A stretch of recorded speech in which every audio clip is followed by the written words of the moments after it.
In the once-upon-a-time days of the first age of magic, the prudent sorcerer regarded his own true name as his most valued possession, but also the greatest threat to his continued good health. For the stories go, once an enemy, even a weak, unskilled enemy, learned the sorcerer's true name, then routine and widely known spells could destroy or enslave even the most powerful.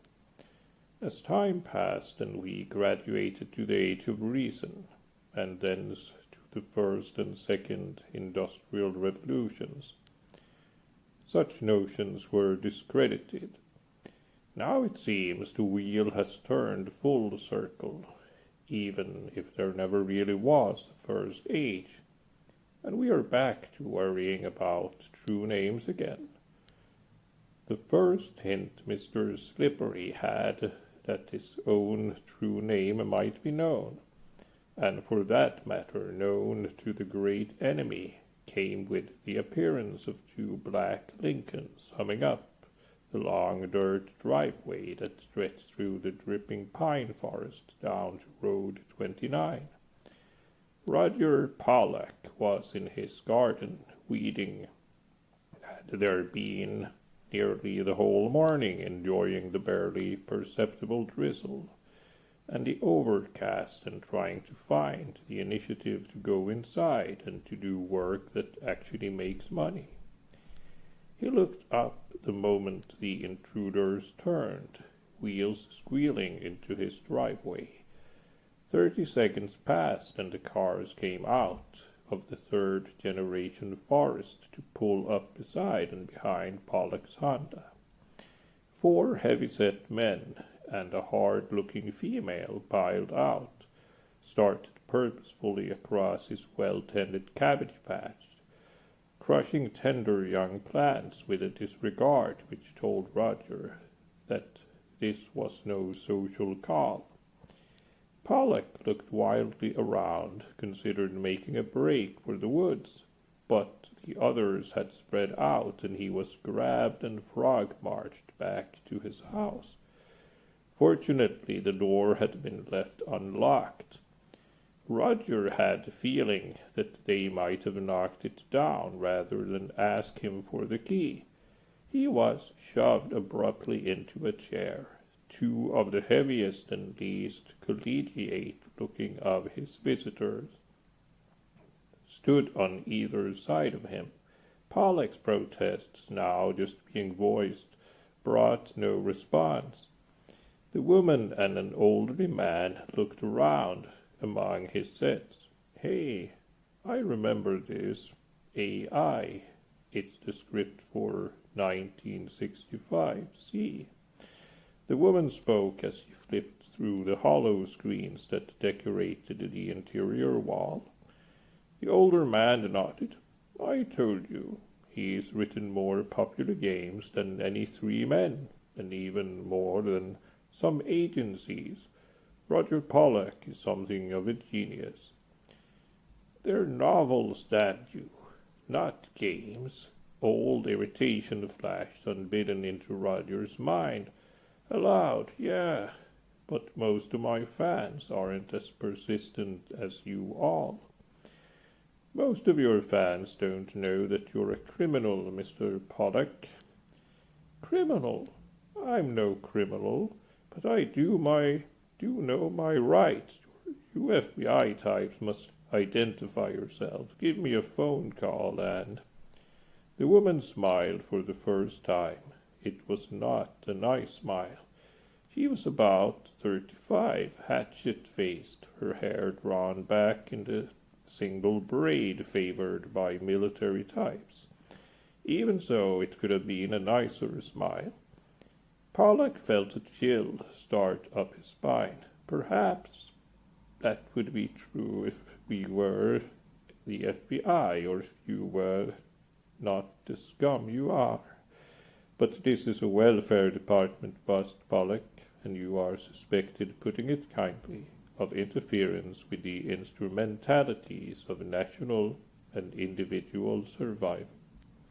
She sounded like something out of one of those asinine scripts he occasionally had to work on for government contracts.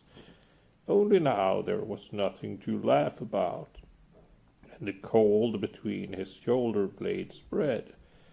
Outside, the drizzle had become a misty rain sweeping across the northern California forests. Normally he found rain a comfort, but now it's just added to the gloom. Still, if there was any chance he could wriggle out of this, it would be worth the effort. Okay, so you have a license to hassle innocents, but sooner or later you're going to discover that I am innocent, and then you'll find out what hostile media coverage really can be like. And thank God I backed up my files last night. With luck, all they'll find is some out-of-date stock market schemes. You're no innocent, Pollock. An honest citizen is content with an ordinary data set like yours there. She pointed across the living room at the 40 by 50 centimeter data set. It was the great-grandchild of the old CRTs.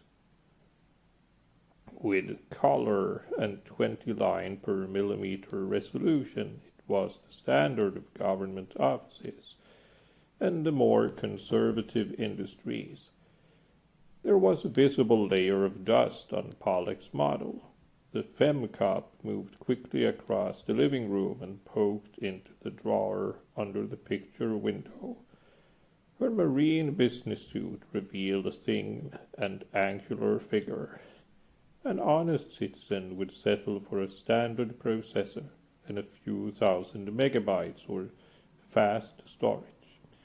With some superior intuition, she pulled open the center drawer, right under the marijuana plants, to reveal, or at least 500 cubic centimeters of optical memory, neatly racked and threaded through the next drawer, which held correspondingly powerful CPUs. Even so, it was nothing compared to the gear he had buried under the house. She drifted out into the kitchen and was back in a moment. The house was a typical air-dropped bungalow, small and easy to search. Pollock had spent most of his money on the land and his hobbies. And finally, she said, a note of triumph in her voice, an honest citizen does not need one of these. She had finally spotted the otherworld gate. She waved the electrodes in Pollock's face. Look, in spite of what you may want, all this is still legal. In fact, the gadget is scarcely more powerful than an ordinary games interface. That should be a good explanation, considering that he was a novelist. The older man spoke, almost apologetically. I'm afraid Virginia has a tendency to play cat and mouse, Mr. Pollock, you see. We know that in the other world you are Mr. Slippery. Oh. There was a long silence. Even Virginia kept her mouth shut. This had been, of course, Roger Pollock's great fear. They had discovered Mr. Slippery's true name, and it was Roger Andrew Pollock, TINSSAN, 0959 34 28 61, and no amount of evasion, tricky programming, or robot sources could ever again protect him from them. How did you find out? A third cop, a technician type, spoke up. It wasn't easy. We wanted to get our hands on someone who was really good, not a trivial vandal. What your Coven would call a lesser warlock. The young man seemed to know the jargon, but you could pick that up by just watching the daily paper. For the last 3 months, DOW has been trying to find the identity of some of the caliber of yourself, or Robin Hood, or Erythrina, or the Slimy Limey. We were having no luck at all until we turned the problem around and began watching artists and novelists. We figured at least a fraction of them must be attracted to vandal activities, and they would have the talent to be good at it. Your participation novels are the best in the world. There was genuine admiration in his voice. One meets fans in the oddest places, so you were one of the first people we looked at. Once we suspected you, it was just a matter of time before we had the evidence. It was what he had always worried about. A successful warlock cannot afford to be successful in the real world. He had been greedy.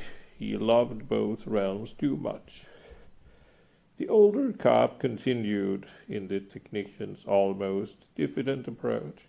In any case, Mr. Pollock, I think you realize that if the federal government wants you to concentrate in all its resources on the apprehension of a single vandal, we can do it. The vandal's power comes from the numbers rather than their power as individuals. Pollock repressed a smile. That was a common belief or faith within the government. He had snooped on enough secret memos to realize that the feds really believed it, but it was very far from true. He was not nearly as clever as someone like Erythrina. He could only devote 15 or 20 hours a week to SID activities. Some of the others must be on welfare, so complete was their presence on the other plane. The cops had nailed him simply because he was a relatively easy catch. So you have something besides jail planned for me, Mr. Pollock. Have you ever heard of the mailman? You mean on the other plane? Certainly. He has no notoriety in the real world as yet. For the moment there was no use lying. They must know that no member of a SIG or Coven would ever give his true name to another member. There was no way he could betray any of the others, he hoped. Yeah, he's the weirdest of the werebots. Werebots? Were-robots, like werewolves. Get it? They don't really mesh with the Coven imagery. They want some new mythos, and this notion that they are humans who can turn into machines seems to suit them. It's too dry for me. This mailman, for instance, never uses real-time communication. If you want anything from him, you usually have to wait a day or two for each response, just like the old-time hard-copy mail service. That's the fellow. How impressed are you by him? Oh, we've been aware of him for a couple of years, but he's so slow that for a long time we thought he was some clown on a simple data set. Lately, though, he's pulled some really... Pollock stopped short, remembering just who he was gossiping with. Some really topping stunts, eh, Pollock? The femcop Virginia was back in the conversation. She pulled up one of the roller chairs till her knees were almost touching his, and stabbed a finger at his chest. You may not know just how topping you vandals have caused society security records enormous problems, and Robin Hood cut IRS revenues by 3% last year. You and your friends are a greater threat than any foreign enemy. Yet you're nothing compared to this mailman. Pollock was rocked back. It must be that he had seen only a small fraction of the mailman japes. You're actually scared of him, he said mildly. Virginia's face began to take on the color of her suit. Before she could reply, the older cop spoke. Yes, we are scared. We can scarcely cope with the Robin Hoods and Mr. Slipperys of the world. Fortunately, most vandals are interested in personal gain or in proving their cleverness. They realize that if they cause too much trouble, they could no doubt be identified. I suspect that tens of thousands of cases of welfare and tax fraud are undetected, committed by little people with simple equipment who succeed because they don't steal much, perhaps just their own income tax liability, and don't wish the notoriety which you warlocks go after. If it weren't for their petty individualism, they would be a greater threat than the nuclear terrorists. But Mailman is different. He appears to be ideologically motivated. He is very knowledgeable, very powerful. Vandalism is not enough for him. He wants control. The feds had no idea how long it had been going on.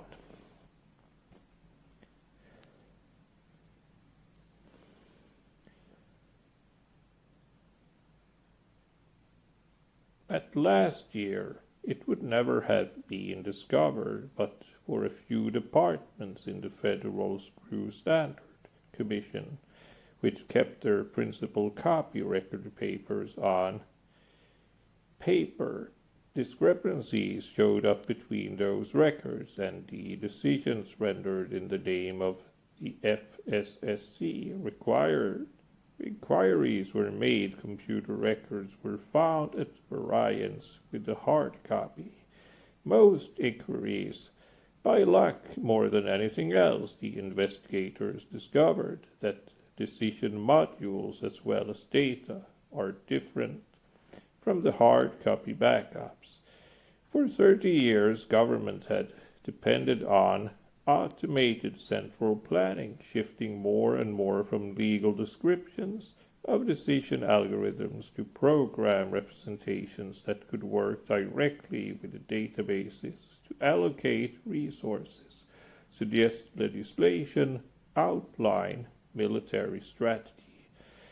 The takeover had been subtle, and its extent was unknown. That was the horror of it. It was not even clear just what groups within the nation or without were benefiting from the changed interpretations of federal law and resource allocation. Only the decision modules in the older departments could be directly checked, and some 30% of them showed tampering. And that percentage scares us as much as anything, Mr. Pollack. It would take a large team of technicians and lawyers months to successfully make the changes that we have detected. What about the military? Pollack thought of the Finger of God installations and the thousands of missiles pointed at virtually every country on Earth. If Mr. Slippery had ever desired to take over the world, that is what he would have gone for. To hell with pussyfooting around with social security checks. No penetration there, in fact. It was his attempt to infiltrate. The older cop glanced hesitantly at Virginia, and Pollack realized who was the boss of this operation. NSA that revealed the culprit to be the mailman. Before that, it was anonymous, totally without ego flaunting we see in big-time battles. But the military and NSA have their own systems. Impractical though that is, it paid off this time. Pollack nodded. The SIG steered clear of the military, and especially of NSA. But he was able to slide through DOW and Department of Justice defensemen so easy. You really don't know how much matter of luck it was. He didn't also succeed with his first try on NSA. I think you understand now. You need help. You hope to get some member of the Coven to work on this from the inside. It's not a hope, Pollack, said Virginia. It's a certainty. Forget about going to jail. Oh, we could put you away forever on the basis of some of Mr. Slippery's pranks. But even if we don't do that, we can take away your license to operate. You know what that means? It was not a question, but Pollack knew the answer nevertheless. 98% of the jobs in modern society involve some use of a dataset. Without a license, he was virtually unemployable, and that left welfare, the prospect of sitting in some herb apt, cutting flowers on the wall. Virginia must have seen the defeat in his eyes. Frankly, I am not as confident as Ray that you are all that sharp, but you are the best we could catch. NSA thinks we have a chance of finding the mailman's true identity if we can get an agent into your Coven. We want you to continue to attend Coven meetings, but now your chief goal is not mischief, but the gathering of information about the mailman. You are to recruit any help you can without revealing that you're working for the government. You might even make up the story that you suspect the mailman of being a government plot. I'm sure, you see, he has some of the characteristics of a federal agent working off a conventional dataset. Above all, you are to remain alert to contact from us and give us your instant cooperation in anything we require of you. Is all that perfectly clear, Mr. Pollack? He found it difficult to meet her gaze. He had never really been exposed to extortion before. There was something dehumanizing about it being used so. Yeah, he finally said. Good. He stood up, and so did the others. If you behave, this is the last time you'll see us in person. Pollack stood too, and afterward, if you're satisfied with my performance. Virginia grinned, and he knew he wasn't going to like her answer. Afterward, we can come back to considering your crimes. If you do a good job, I would have no objection to retaining a standard dataset, maybe some of your interactive graphics. But I'll tell you, if it weren't for the mailman, and nabbing Mr. Slippery would make a month. There is no way I'd risk your continuing to abuse the system. 3 minutes later, their sinister black Lincolns were halfway down the drive, disappearing into the pines. Pollack stood in the drizzle, watching till long after their sound had faded to nothing. He was barely aware of the cold wet across his shoulders and down his back. He looked up suddenly, feeling the rain in his face, wondering if the feds were so clever that they had taken the day into account. The military's recon satellites could no doubt monitor their cars, but the civilian satellites the SIG had access to could not penetrate these clouds. Even if some other member of the SIG didn't know Mr. Slippery's true name, they would not know that the feds had paid him a visit. Pollack looked across the yard at his garden. What a difference an hour can make. By late afternoon, the overcast was gone. Sunlight glinted off millions of water-dropped jewels in the trees. Pollack waited till the sun was behind the tree line, till all that was left of its passage was a gold band across the taller trees to the east of his bungalow. Then he sat down before his equipment and prepared to ascend to the other plane. What he was undertaking was trickier than anything he had tried before. He wanted to take as much time as the feds would tolerate. A week of thought and research would have suited him more, but Virginia and her pals were clearly too impatient for that. He powered up his processors, settled back in his favorite chair, and carefully attached the portal's 5 sucker electrodes to his scalp. For long minutes, nothing happened. A certain amount of self-denial, or at least self-hypnosis, was necessary to make the ascent. Some experts recommended drugs or sensory isolation to heighten the user's sensitivity to the faint, ambiguous signals that could be read from the portal. Pollack, who was certainly more experienced than any of the pop experts, had found that he could make it simply by staring out into the trees and listening to the wind surf that swept through their upper branches.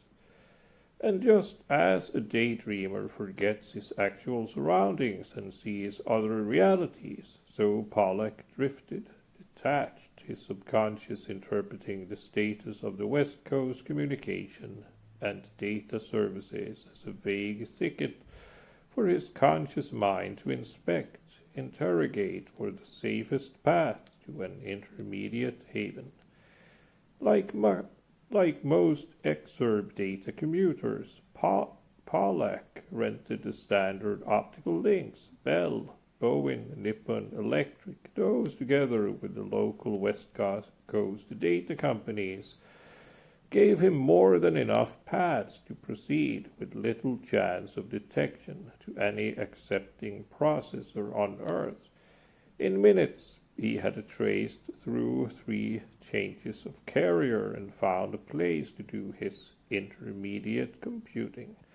The ComSats rented processor time almost as cheaply as ground stations, and an automatic payment transaction through several dummy accounts set up over the last several years gave him sole control of a large data space within milliseconds of his request.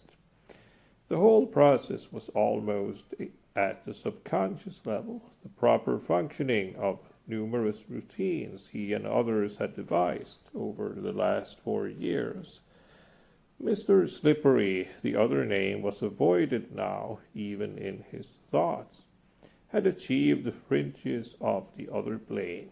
He took a quick peek through the eyes of a low-resolution weather satellite, saw the North American continent spread out below, the Terminator sweeping through the west, most of the plains clouded over. One never knew when some apparently irrelevant information might help, and though it could all be done automatically through subconscious access, Mr. Slippery had always been a romantic about spaceflight. He rested for a few moments, checked that his indirect communication links were working, and that the encryption routines appeared healthy, untampered with. Like most folks, honest citizens or warlocks, he had no trust for the government standard equipment routines, but preferred the schemes that had leaked out of academia over NSA's petulant objections during the last 15 years. Protected now against traceback, Mr. Slippery set out for the Coven itself. He quickly picked up the trail, but this was never an easy trip, for the SIG members had no interest in being bothered by the unskilled. In particular, the traveler must be able to take advantage of subtle sensor indications and see in them the environment originally imagined by the SIG. The correct path had the aspect of a narrow row of stones cutting through a gray-greenish swamp. The air was cold but very moist. Weird towering plants dripped audibly onto the faintly iridescent water and the broad lilies. The subconscious knew what the stones represented, handled chaining of routines from one information net to another, but it was the conscious mind of the skilled traveler that must make the decisions that could lead to the gates of the Coven, or the symbolic death of a dump back to the real world. The basic game was a distant relative of the ancient adventure that had been played on computer systems for more than 40 years, and a nearer relative of the participation novels that are still widely sold. There were two great differences, though. The game was more serious and was played at a level of complexity impossible without the use of the EEG input-output that the Warlocks and the popular dataset bases called portals. There was much misinformation and misunderstanding about portals. Responsible databases like the LA Times and the CBS News made it clear that there was nothing supernatural about them or about the other plane, that the magical jargon was at best a romantic convenience and at worst an obscurantism.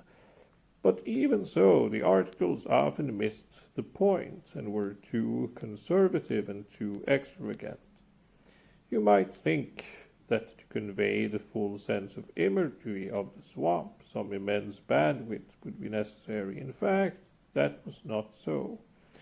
And if it were, the feds would have quickly been able to spot Warlock and Werebot operations.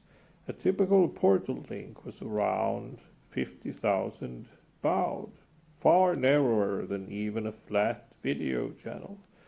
Mr. Slippery could feel the damp seeping through his leather boots, could feel the sweat starting on his skin even in the cold air. But this was the response of Mr. Slippery's imagination and subconscious to the cues that were actually being presented through the portal's electrodes. The interpretation could not be arbitrary, or he would be dumped back to reality and would never find the Coven. To the traveler on the other plane, the detail was there as long as the cues were there. And there is nothing new about this situation. Even a poor writer, if he has a sympathetic reader and an engaging plot, can evoke complete internal imagery with a few dozen words of description. The difference now is that the imagery has interactive significance, just as sensations in the real world do. Ultimately, the magic jargon was perhaps the closest fit in the vocabulary of Millennium Man. The stones were spaced more widely now, and it took all Mr. Slippery's skill to avoid falling into the noisome waters that surrounded him. Fortunately, after another 100 meters or so, the trail rose out of the water, and he was walking on shallow mud. The trees and brush grew in close around him, and large spider webs glistened across the trail and between some of the trees along the side. Like a yo-yo from some branch high above him, a red-banded spider the size of a man's fist tended into the space right before the traveler's face. "Beware, beware," the tiny voice issued from dripping mandibles. "Beware, beware." The words were repeated, and the creature swung back and forth, nearer and farther from Mr. Slippery's face. He looked carefully at the spider's banded abdomen. There were many species of death spider here, and each required a different response if a traveler was to survive. Finally, he raised the back of his hand and held it level so that the spider could crawl onto it. The creature raised up the damp fabric of his jacket to the open neck. There it whispered something very quietly. Mr. Slippery listened, then grabbed the animal before it could repeat the message and threw it to the left, at the same time racing off into the tangle of webs and branches on the other side of the trail. Something heavy and wet slapped into the space where he had been, but he was already gone. racing at top speed up the incline that suddenly appeared before him. He stopped when he reached the crest of the hill. Beyond it he could see the solemn, massive fortress that was the Coven's haven. It was not more than 500 meters away, illuminated as the swamp had been by a vague and indistinct light that came only partly from the sky. The trail leading down to it was much more open than the swamp had been, but the traveler proceeded as slowly as before. The sprites the warlock set to keep eternal guard here had the nasty, though pre-programmed habit of changing the rules in new and deadly ways. The trail descended, then began a rocky, winding climb toward the stone and iron gates of the castle. The ground was drier here, the vegetation sparse. Leathery snapping of wings sounded above him, but Mr. Slippery knew better than to look up. 30 meters from the moat, the heat became more than uncomfortable. He could hear the lava popping and hissing. He could see occasional dollops of fire splatter up from the liquid to scorch what vegetation still lived. A pair of glowing eyes, set in a coal black head, rose briefly from the moat. A second later, the rest of the creature came surging into view, cascading sparks and lava upon the traveler. Mr. Slippery raised his hand just so, and a lethal spray separated over his head to land harmlessly on either side of him. He watched with apparent calm as the creature descended ancient stone steps to confront him. Alan, that was the elemental's favorite name, peered nearsightedly, his head weaving faintly from side to side as he tried to recognize the traveler. "Ah, I do believe we are honored with the presence of Mr. Slippery, is it not so?" he finally said.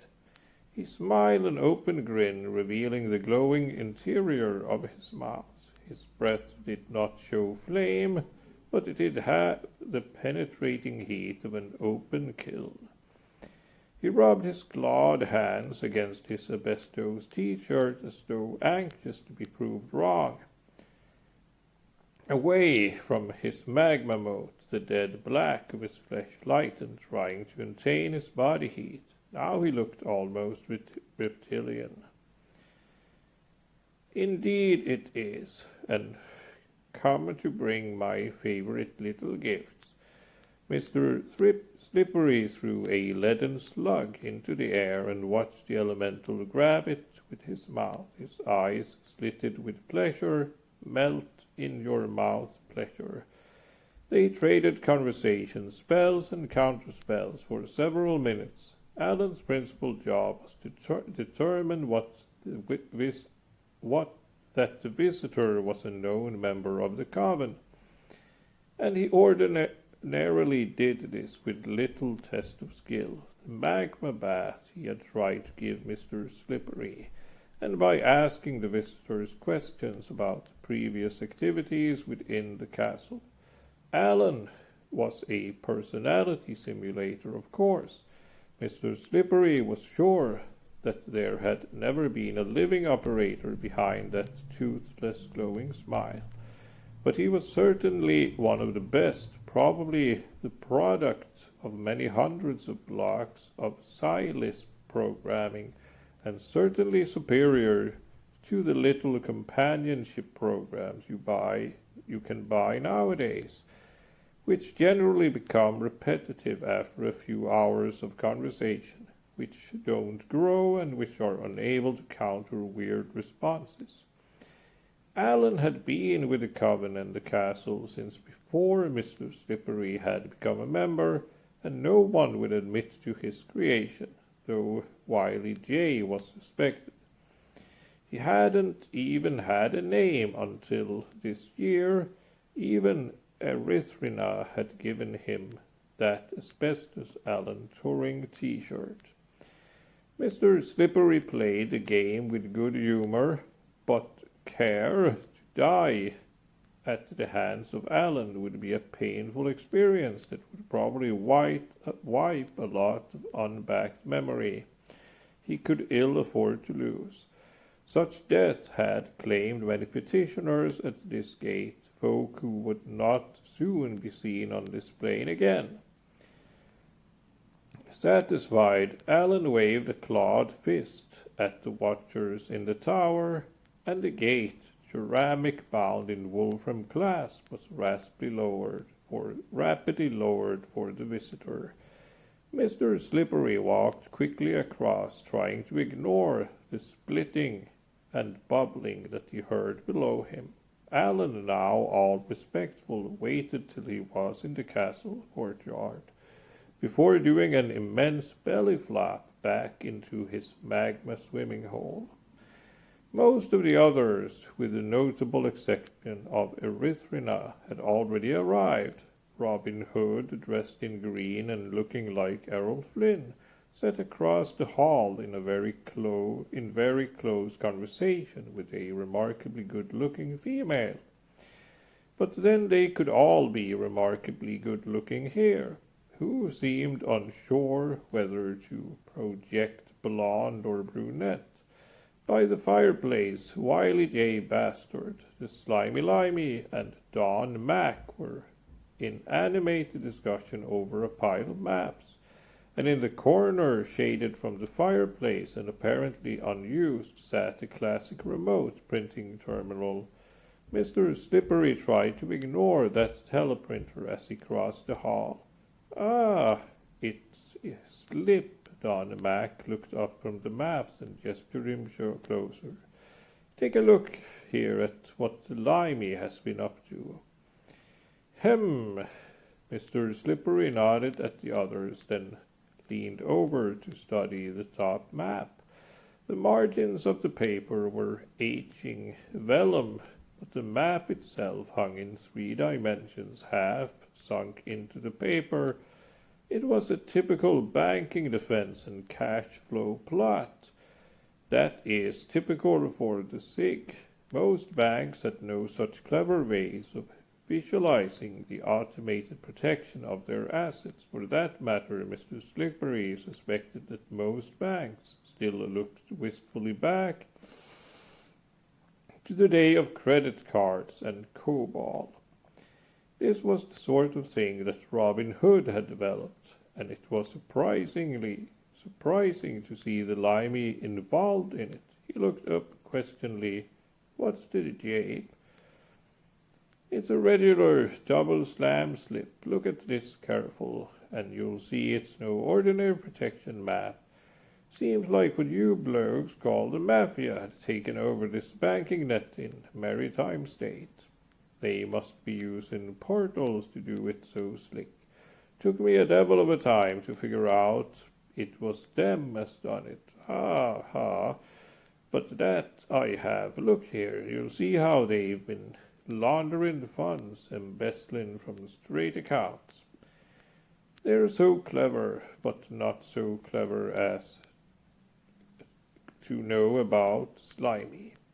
He poked a finger into the map, and a trace gleamed red through the maze. "If they're lucky, they'll discover this map next autumn, when they find themselves maybe $3 billion short, and not a single sign of where it all disappeared to."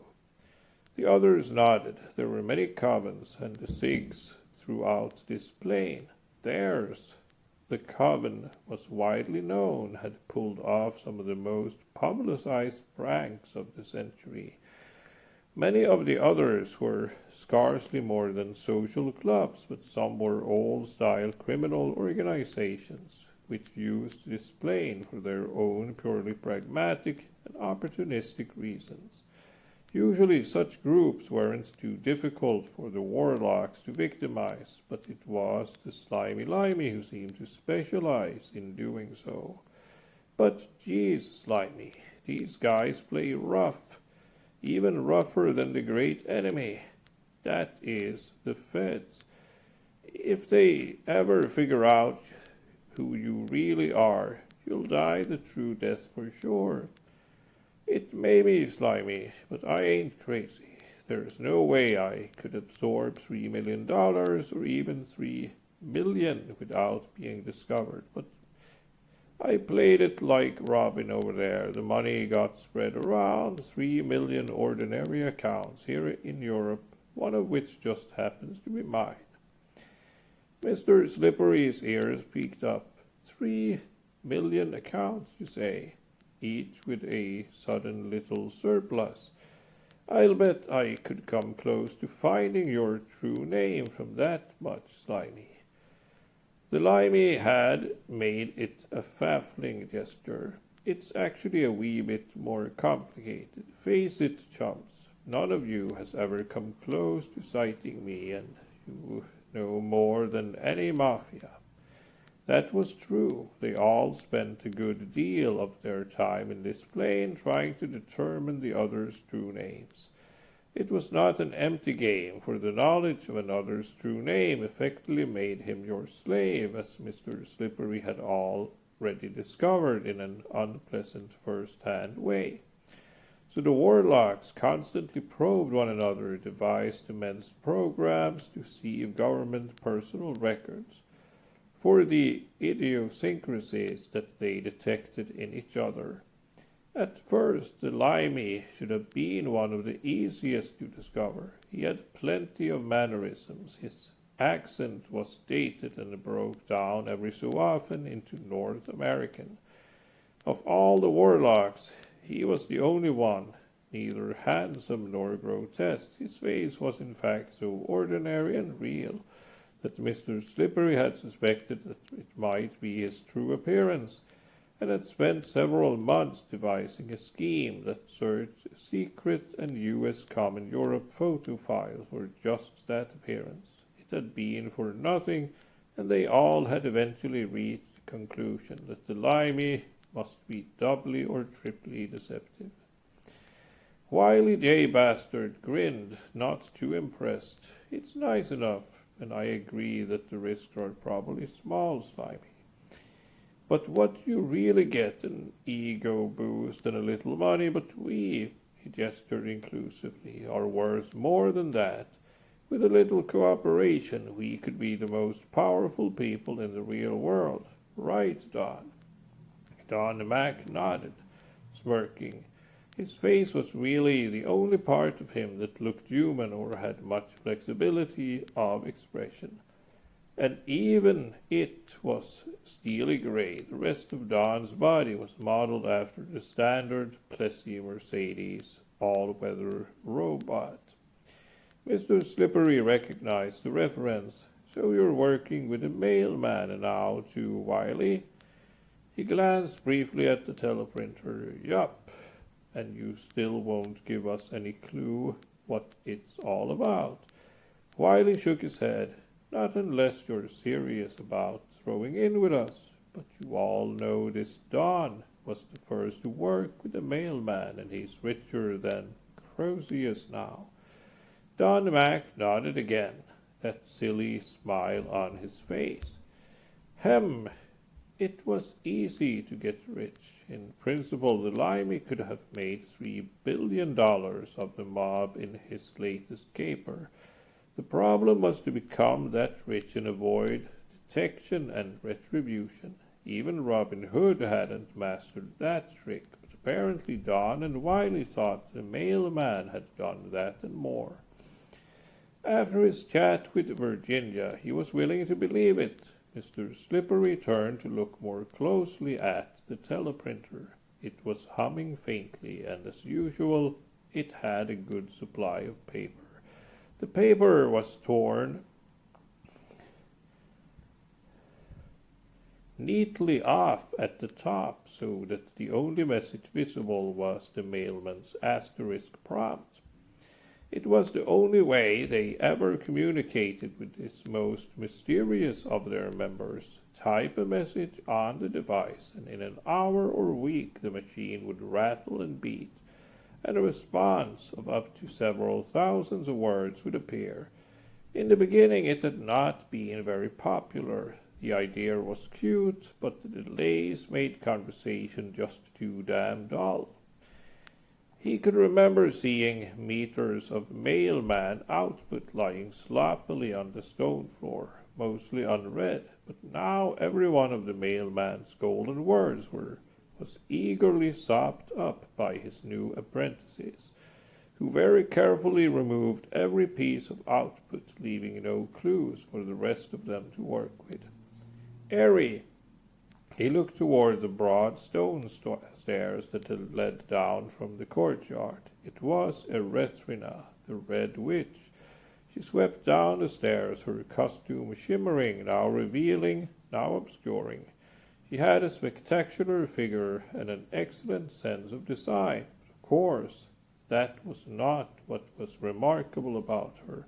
Erythrina was the sort of person who knew much more than she ever said, even though she always seemed easy to talk to. Some of her adventures, though unadvertised, were in a class with Robin Hood's. Mr. Slippery had known her well for a year. She was certainly the most interesting personality on this plane. She made him wish that all the secrets were unnecessary, that true names could be traded as openly as phone numbers. Who was she, really? Erythrina looked to Robin Hood, then proceeded down the hall to Don Mac, who had originally shouted greetings and now continued. We've just been trying to convince Slimy and Slip that they are wasting their time on pranks when they could have real power and real wealth. She glanced sharply at Wiley, who seemed strangely irritated that she had been drawn into the conversation. We meaning you, and Wiley and the mailman. Wiley nodded. I just started working with them last week, Harry, as if to say, and you can't stop me.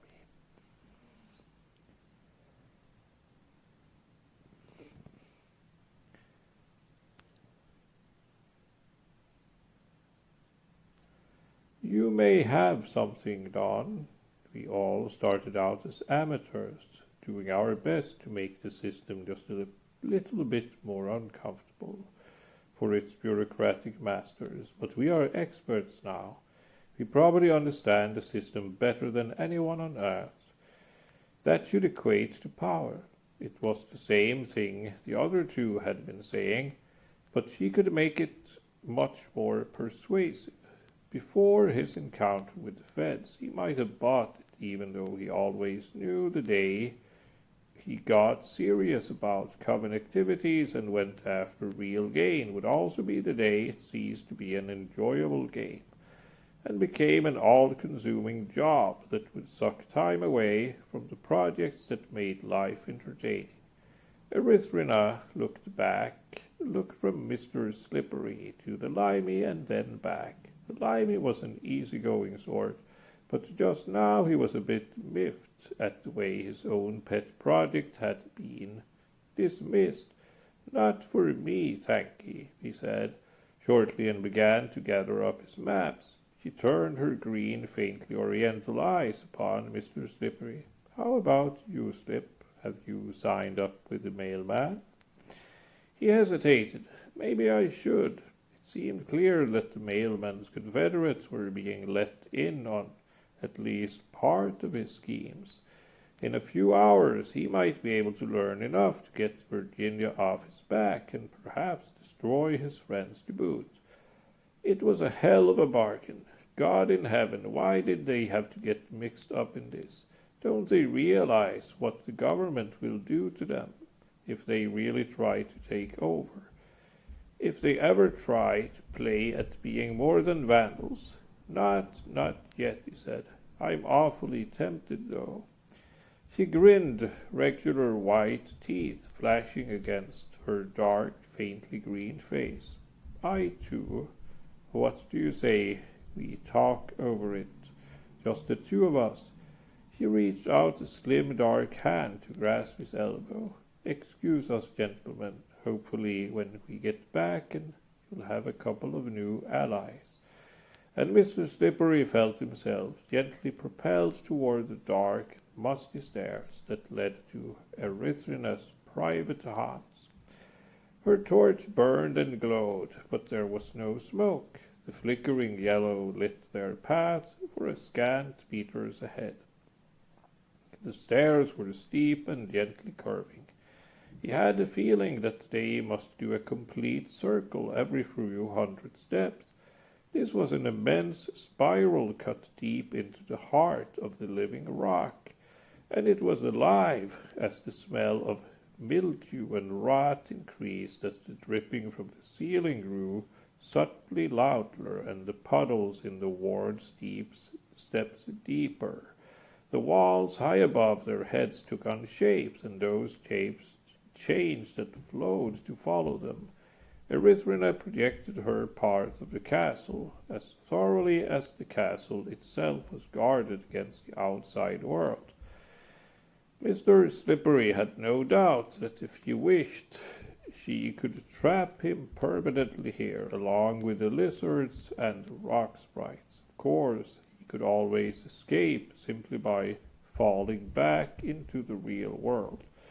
But until she relented or he saw through her spells, he would not be able to access any portion of the castle. Working on some of their projects, he had visited her underground halls, but never anything this deep.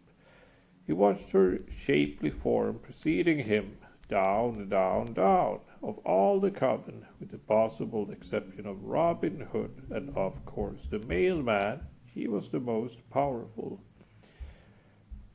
He suspected she was one of the original founders, if only there were some way of convincing her, without revealing the source of his knowledge, that the mailman was a threat. If only there was some way of getting her cooperation in nailing down the mailman's true name. Erythrina stopped short, and he bumped pleasantly into her. Over her shoulder a high door ended the passage. She moved her hand in a pattern hidden from Mr. Slippery and muttered some unlocking spell. The door split horizontally, its halves pulling apart with oil and a massive precision. Beyond, he had the impression of spots and lines of red breaking and further darkness. "Mind your step," she said, and hopped over a murky puddle that stood before the high sill of the doorway. As the door slid shut behind them, Erythrina changed the torch into a single searing spot of white light, like some old-time incandescent bulb. The room was bright lit now. Comfortable black leather chairs sat on black tile. Red engraving, faintly glowing, was worked into the tile and the obsidian of the walls. In contrast to the stairway, the air was fresh and clean, though still. She waved him to a chair that faced from the light, then sat on the edge of a broad desk. The point light glinted off her eyes, making them unreadable. Erythrina's face was slim and fine-boned, almost Asian, except for the pointed ears. But the skin was dark, and her long hair had the reddish tones unique to some North American blacks. He was barely smiling now, and Mr. Slippery wished again he had some way of getting her help. "Slip, I'm scared," she said, finally, the smile gone. "You're scared." For a moment he couldn't quite believe his ears. "The mailman?" he asked, hoping. She nodded. "This is the first time in my life I felt outgunned. I need help. Robin Hood may be the most competent, but he's basically a narcissist. I don't think I could interest him in anything beyond his immediate gratifications. That leaves you and the limey. And I think there's something special about you. We've done a couple of things together." She couldn't help herself and grinned, remembering they weren't real impressive, but somehow I have a feeling about you. I think you understand what things up here are silly games, and what things are really important. If you think something is really important, you can be trusted to stick with it, even if the going gets a little bloody. Coming from someone like Airy, the words had special meaning. It was strange to feel both flattered and frightened. Mr. Slippery started for a moment, inarticulate. What about Wiley J? Seems to me you have special influence over him. You knew? Suspected? Yes, he's my thrall. He's been for almost 6 months. Poor Wiley. Turns out to be a life insurance salesman from Peoria.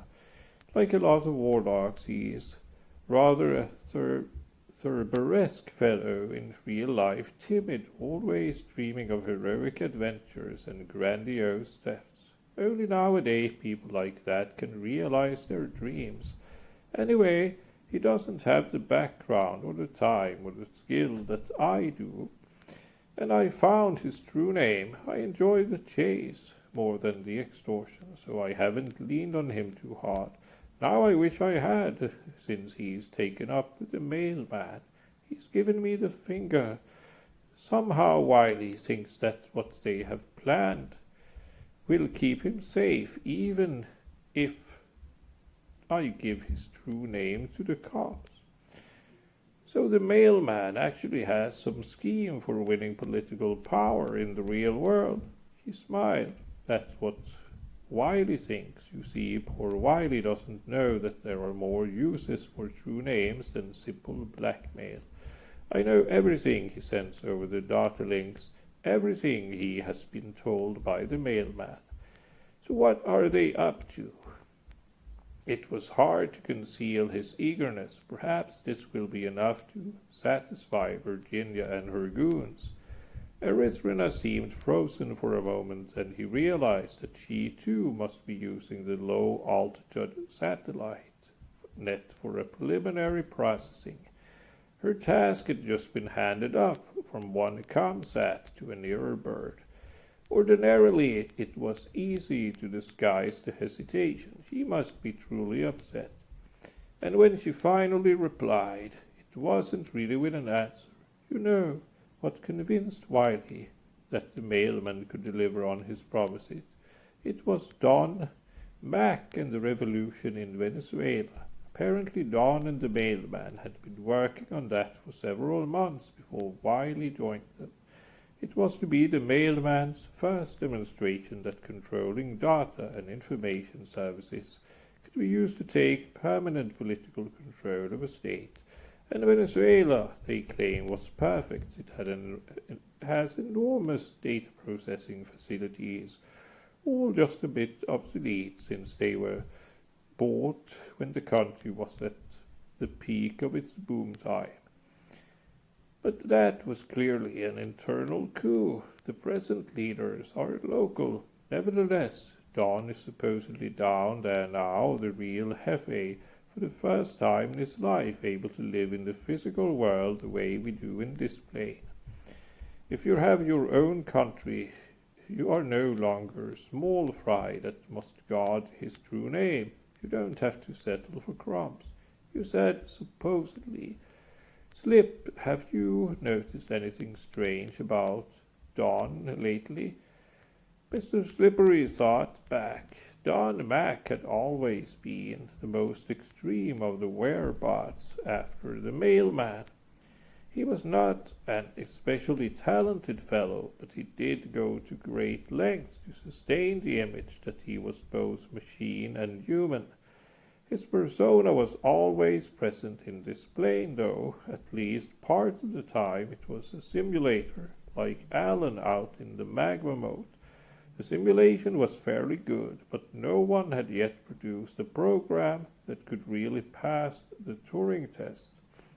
That is, fool a real human for any extended time. Mr. Slippery remembered the silly smile that seemed pasted on Don's face, and the faintly repetitive tone of his lobbying for the mailman. You think the real person behind Don is gone? That we have a zombie up there? Slip, I think the real Don is dead, and I mean the true death.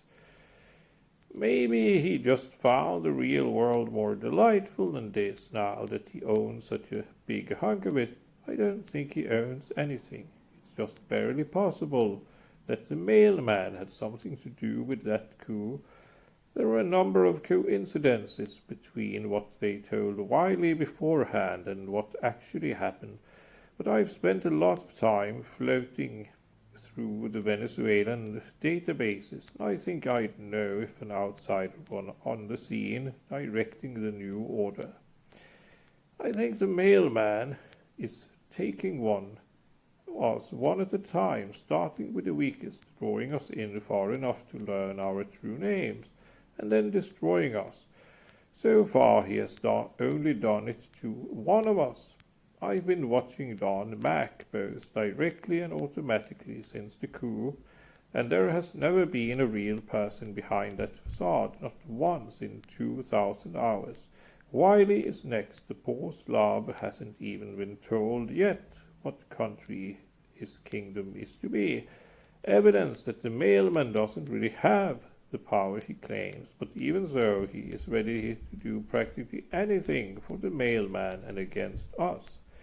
Slip, we have got to identify this thing, this mailman, before he can get us. She was even more upset than Virginia and the feds, and she was right. For the first time, he felt more afraid of the mailman than the government agents. He held up his hands. I'm convinced. But what should we do? You've got the best angle in Wiley. The mailman doesn't know you've got a tap through him, does he?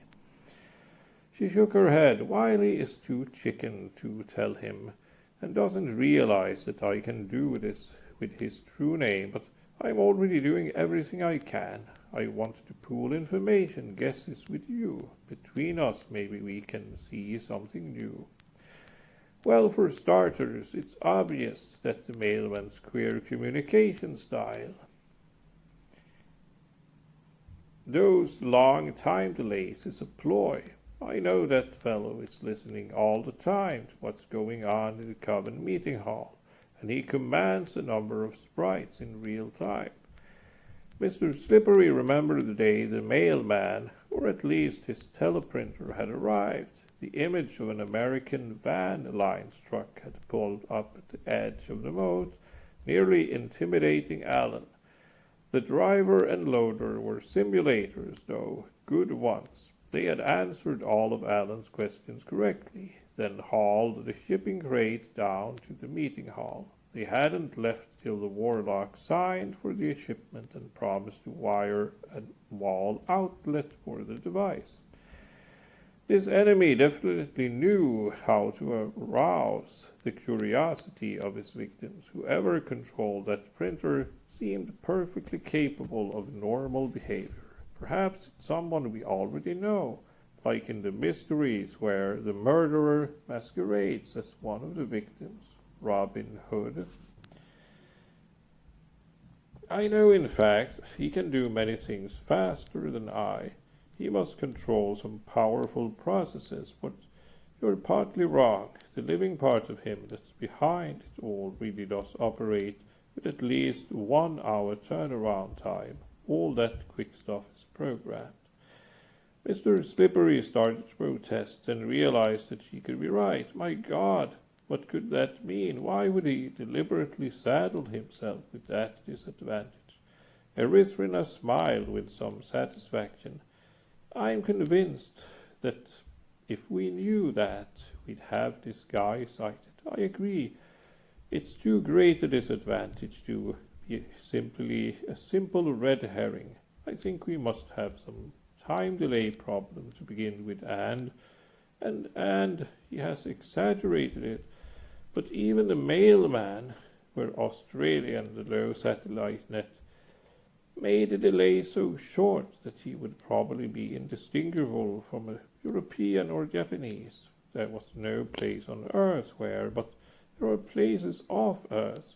The mass transmit satellites were in synchronous orbit 120 milliseconds out. There were about 200 people there, and further out at L5 there were at least another 400. Some were near permanent residents. A strange idea, but still a possibility. I don't think he has exaggerated, Slip. I think the mailman, not his processors and simulators, you understand, is at least half an hour out from Earth, probably the asteroid belt. She smiled suddenly, and Mr. Slippery realized that his jaw must be resting on his chest.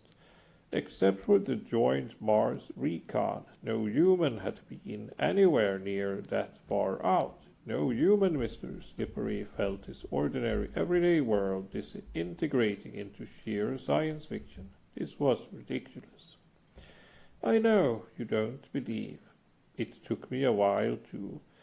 He's not so obvious that he doesn't add in some time delay to disguise the cyclic variation in our relative positions, but it is a consistent explanation for the delay. These last few weeks, I've been sniffing around the classified reports on our asteroid probes.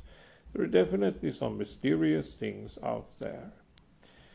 Okay, it's consistent, but if you're talking about an interstellar invasion, even NASA had the funding. It would take them decades to put the smallest interstellar probe together, and decades more for the flight. Trying to invade anyone with those logistics would be impossible. And even if these aliens have a decent star drive, why do they bother with deception? They could just move in and brush us aside. Ah, that's the point, Slip. The invasion I'm thinking of doesn't need any star drive. And it works fine against any race at exactly our point of development. Right, most likely interstellar war is a fantastically expensive business with decade lead times. What better policy for an imperialistic, highly technological race than to lie doggo, listening for evidence of younger civilizations? When they detect such, they send only one ship. When it arrives in the victim solar system, the computer age is in full bloom there. We in the Coven know how fragile the present system is. It's only fear of exposure that prevents some warlocks from trying to take over. Just think how appealing our naivety must be to an older civilization that has thousands of years of experience at managing data systems. Their small crew of agents moves in as close as local military surveillance permits and gradually insinuates itself into the victim system. They eliminate what sharp individuals they detect in that system, people like us, and then they go after the bureaucracies and the military. In 10 or 20 years, another fiefdom is ready for the arrival of the master race. She lapsed into silence, and for a long moment they stared at each other. It did all hang together with a weird sort of logic. What can we do then? That's the question. She shook her head sadly, came across the room to sit beside him. Now that she had said her piece, the fire had gone out of her. For the first time since he had known her, Erythrina looked depressed. We could just forsake this plane and stay in the real world.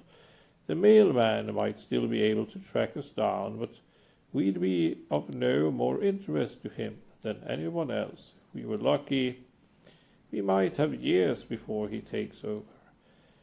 She straightened. I'll tell you this. If we want to live as warlocks, we have to stop him soon, within days at most. After he gets wily, he may drop the con tactics or something more direct. If I'm right about the mailman, then our best bet would be to discover his communication link. That would be his Achilles heel. There's no way you can hide in the crowd when you're beaming from that far away. We've got to take some real chances now, do things we'd never risked before. I figure that if we work together, maybe we can lessen the risk that either of us is identified. He nodded. Ordinarily, a prudent warlock used only limited bandwidth, and so was confined to a kind of linear personal perception. If they grabbed a few hundred megahertz of comm space and a bigger share of rented processors, they could manipulate and search files in a way that would boggle Virginia the femcop. Of course, they would be much more easily identifiable with two of them, though they might be able to keep it up safely for a brief time, confusing the government and the mailman with a multiplicity of clues. Frankly, I don't buy the alien part, but the rest of what you say makes sense. That's what counts. Like you say, we're going to have to take some chances. Right. She smiled and reached behind his neck to draw his face to hers. She was a good kisser. Not everyone was. It was one thing just to look gorgeous, and another to project and respond to the many sensory cues in something as interactive as kissing. He was just warming to this exercise of their mutual abilities when she broke off, and the best time to start is right now. The other things we're sealed away down here. If strange thing happen during the next few hours, it's less likely the mailman will suspect us. She reached up to catch the light point in her hand. For an instant, blades of harsh white slipped out from between her fingers. Then all was dark. He felt faint air motion as her hands moved through another spell. There were words distorted and unidentifiable. Then the light was back, but as a torch again, and a second door had opened in the far wall.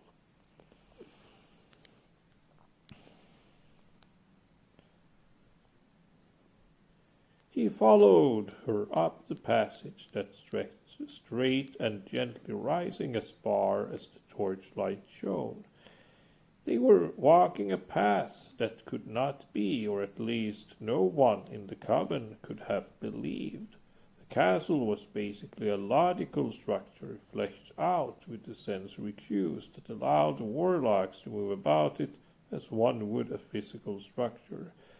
Its moats and walls were part of that logical structure, and though they had no physical reality outside of the varying potentials in whatever processors were running the program, they were proof against the movement of the equally unreal perceptions and of the inhabitants of the plane. Erythrina and Mr. Slippery could have escaped the deep room simply by falling back into the real world. But in doing so, they would have left a chain of unclosed processor links. Their departure would have been detected by every Coven member, even Alan. Even by the sprites, an ordinary departure scheme such as represented by this tunnel could only mean that Erythrina was far too clever to need his help, or that she had been one of the original builders of the castle, some 4 years earlier, lost in the midst of time, as the Limey put it. They were wild dogs now, large enough so as not likely to be bothered, small enough to not be mistaken for the amateur users that are seen more and more in the other planes as the price of portals declines, and the skill of the public increases. Mr. Slippery followed Erythrina down the narrow paths, deeper and deeper into the swamp that represented commercial and government data space. Occasionally he was aware of sprites or simulators watching them with hostile eyes from the nests off to the sides of the trail. These were idle creations in many cases, program units designed to infuriate or amuse later visitors to the plane. But many of them guarded information caches or peepholes into other folks' affairs, or meeting places of other SIGs. The Coven might be the most sophisticated group of users on this plane, but they were far from being alone. The brush got taller, bending over the trail to drip on their backs, but the water was clear here, spread in liquid ponds on either side of their path. Light came from the water itself, a pearly luminescence that shone upward on the trunks of the water-bound trees and sparkled faintly in the droplets of water in their moss and leaves.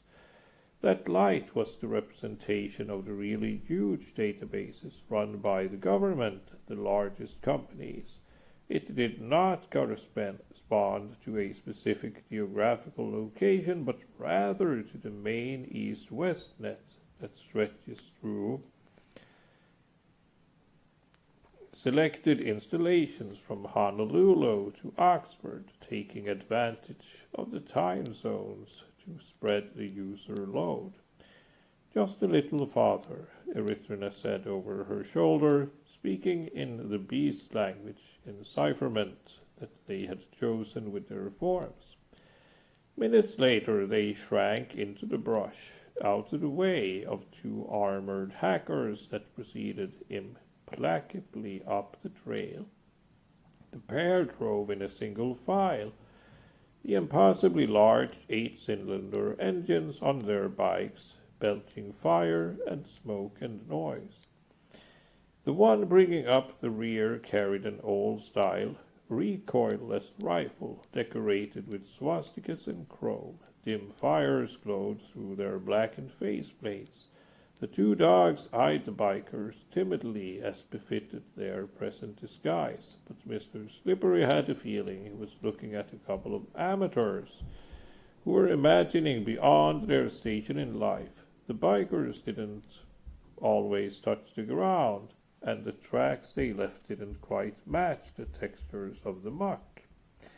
Anyone could put on a heroic image in this plane or appear as some dreadful monster. The problem was that there were always skilled users who were willing to cut such pretenders down to size, or perhaps even to destroy their excess. It befitted the less experienced to appear small and inconspicuous and to stay out of others' way.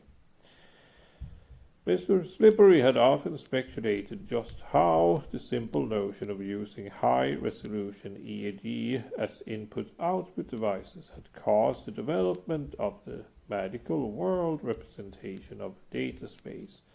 The Limey and Erythrina argued that sprites, reincarnation spells, and castles were natural tools here, more natural than atomistic 20th century notions of data structures, programs, files, and communication protocols. It was, they argued, just more convenient for the mind to use the global ideas of magic as tokens to manipulate this new environment. They had a point. In fact, it was likely that the governments of the world hadn't caught up to the skills of the better warlocks, simply because they refused to indulge in the foolish imaginings of fantasy. Mr. Slippery looked down at the reflection in the pool beside him and saw the huge canine face and lolling tongue. Looking up at him, he winked at the image. He knew that despite all his friend's high intellectual arguments, there was another reason for the present state of affairs, a reason that went back to the Moonlander and adventure games at the dawn of time. It was simply a hell of a lot fun to live in a world as malleable as the human imagination. Once the riders were out of sight, Erythrina moved back across the pass to the edge of the pond and peered long and hard down between the lilies into the limpid depths. Okay, let's do some cross-correlation. You take the JPL database, and I'll take the Harvard Multispectral Patrol. Starts with data coming off space, probes out to 10 AUs. I have a suspicion the earliest way for the mailman to disguise his transmissions is to play Trojan horse with data from a NASA spacecraft. Mr. Slippery nodded. one way or another, they should resolve her alien invasion theory first. It should take me about half an hour to get in place. After that, we can set up the correlation. If something goes wrong, let's agree to meet at Mass Transmit 3. And she gave me a password scheme. Clearly that would be an emergency situation. If they weren't back in the castle within 3 or 4 hours, the others would certainly guess the existence of her secret exit. Erythrina tensed, then dived into the water. There was a small splash, and the lilies bobbed gently in the expanding ring waves. Mr. Slippery looked deep, but as expected, there was no further sign of her. He padded around the side of the pool, trying to identify the special glow of the JPL database. There was thrashing near one of the larger lilies, one that he recognized as obscuring the NSA connections with the east-west net. A large bullfrog scrambled out of the water onto the pad and turned to look at him. "Aha, gotcha, you son of a bitch." It was Virginia. The voice was the same, even the body different. "Shoo," said Mr. Slippery, and looked wildly about for signs of eavesdroppers. There were none, but that did not mean they were safe. He spread his best privacy spell over her and crawled over to the point closest to the lily.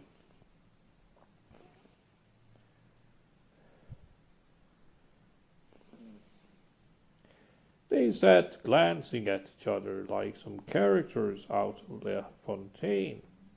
The tale of the frog and the dog. How dearly he would love to leap across the water and bite off that fat little head. Unfortunately, the victory would be a bit temporary. "How did you find me?" Mr. Slippery growled. If people as inexperienced as the feds could trace him down in his disguise, he was hardly safe from the mailman. "You forget," the frog puffed smugly.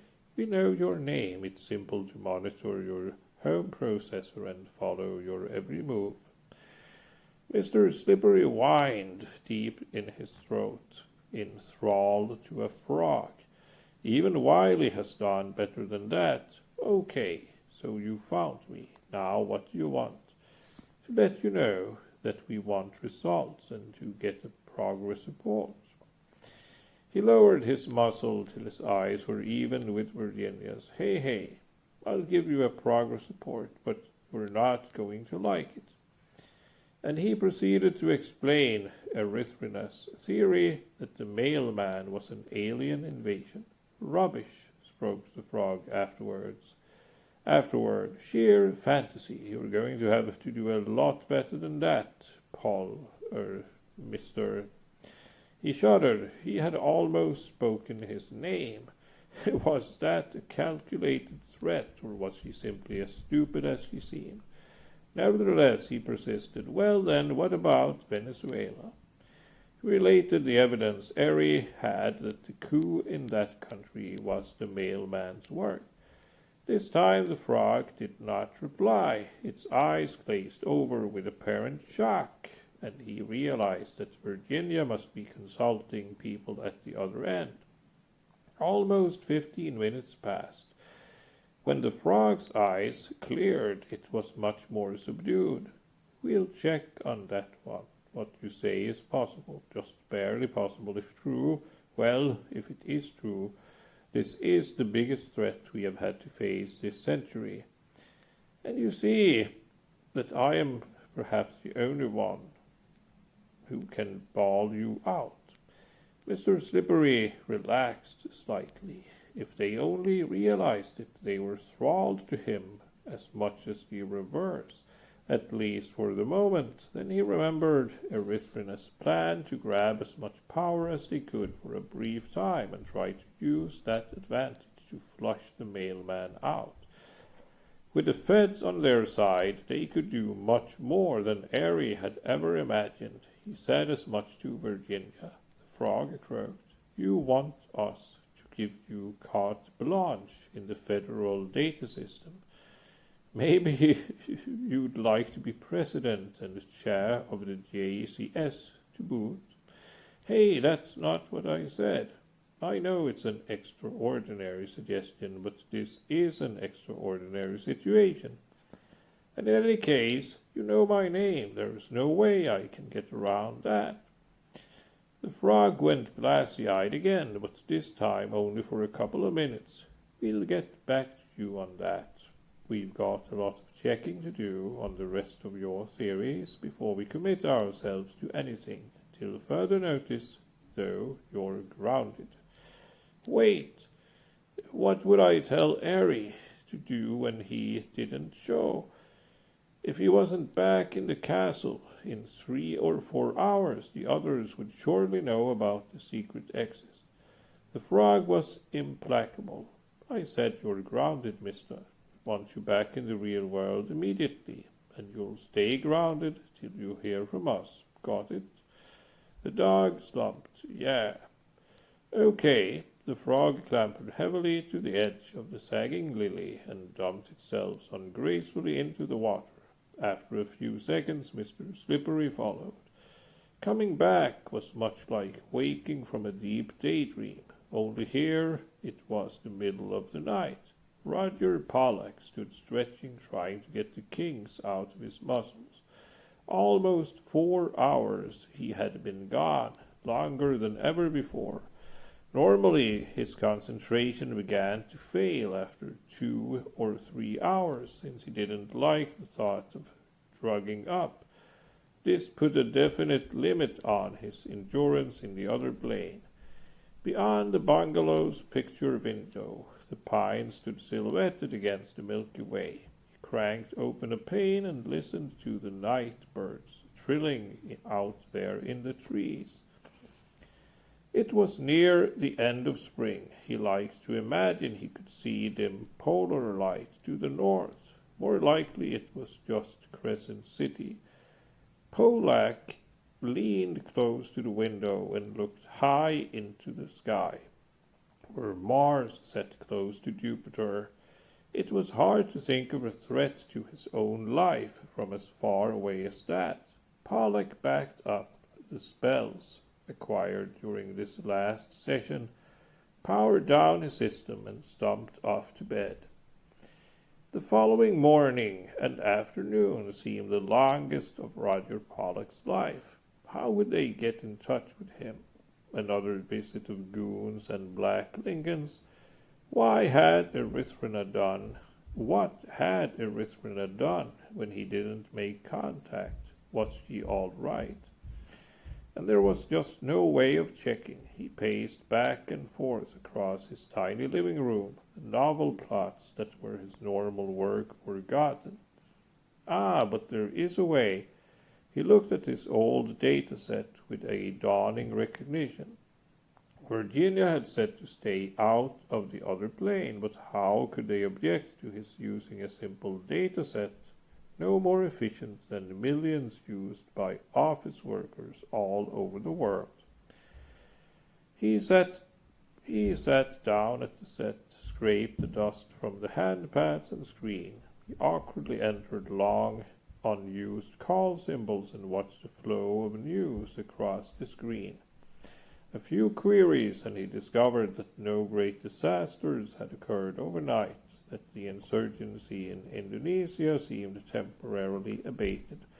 Wiley J. was not to be king just yet. There were no reports of big-time data vandals biting the dust.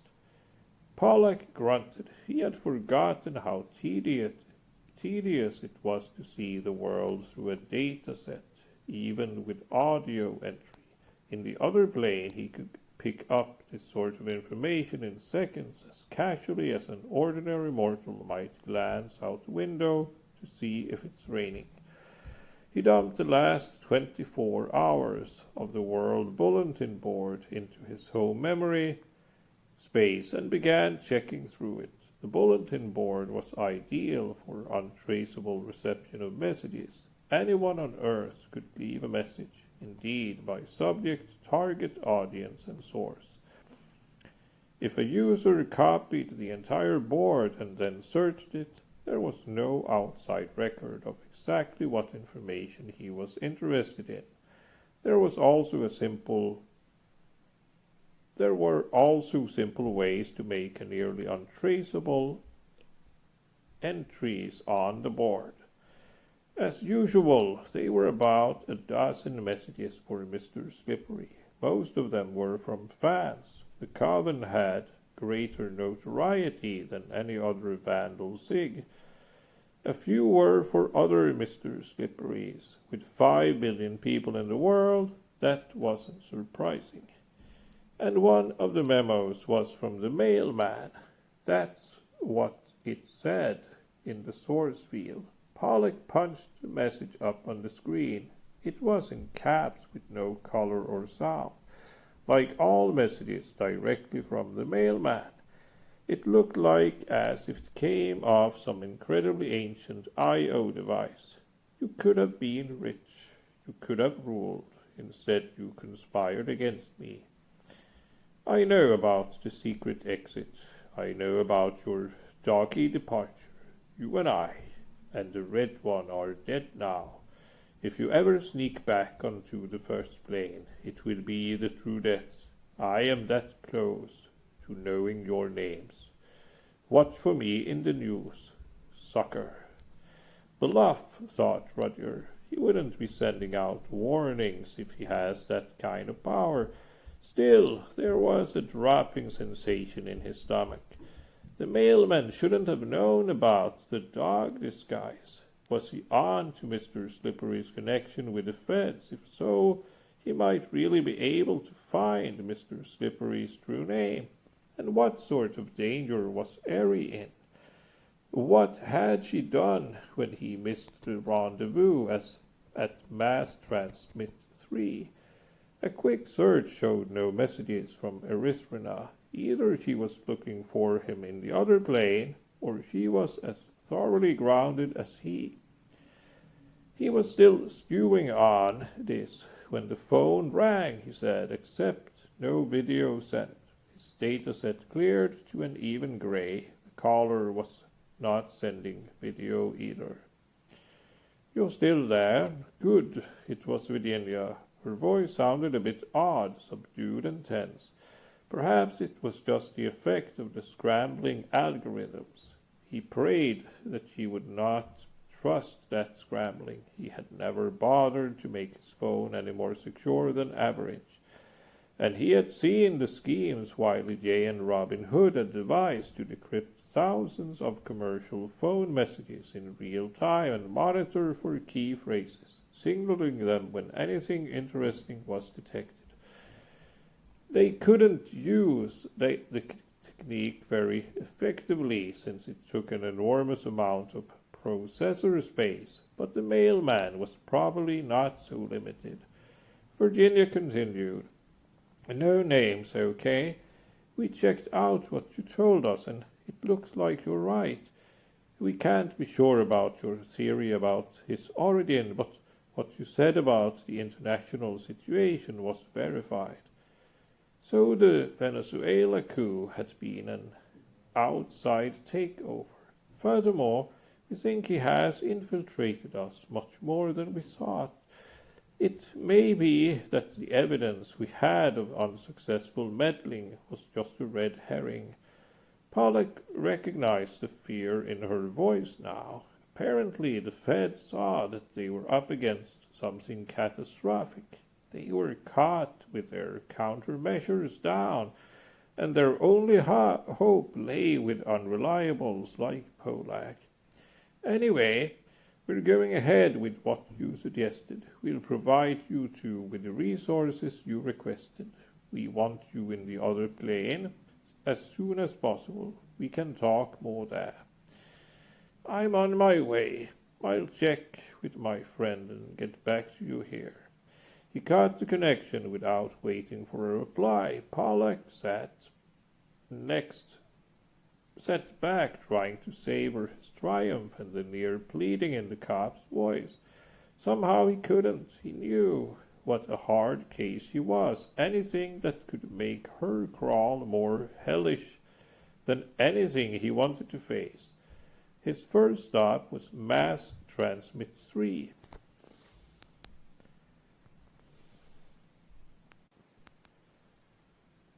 Physically, MT3 was a 2,000-ton satellite in synchronous orbit over the Indian Ocean.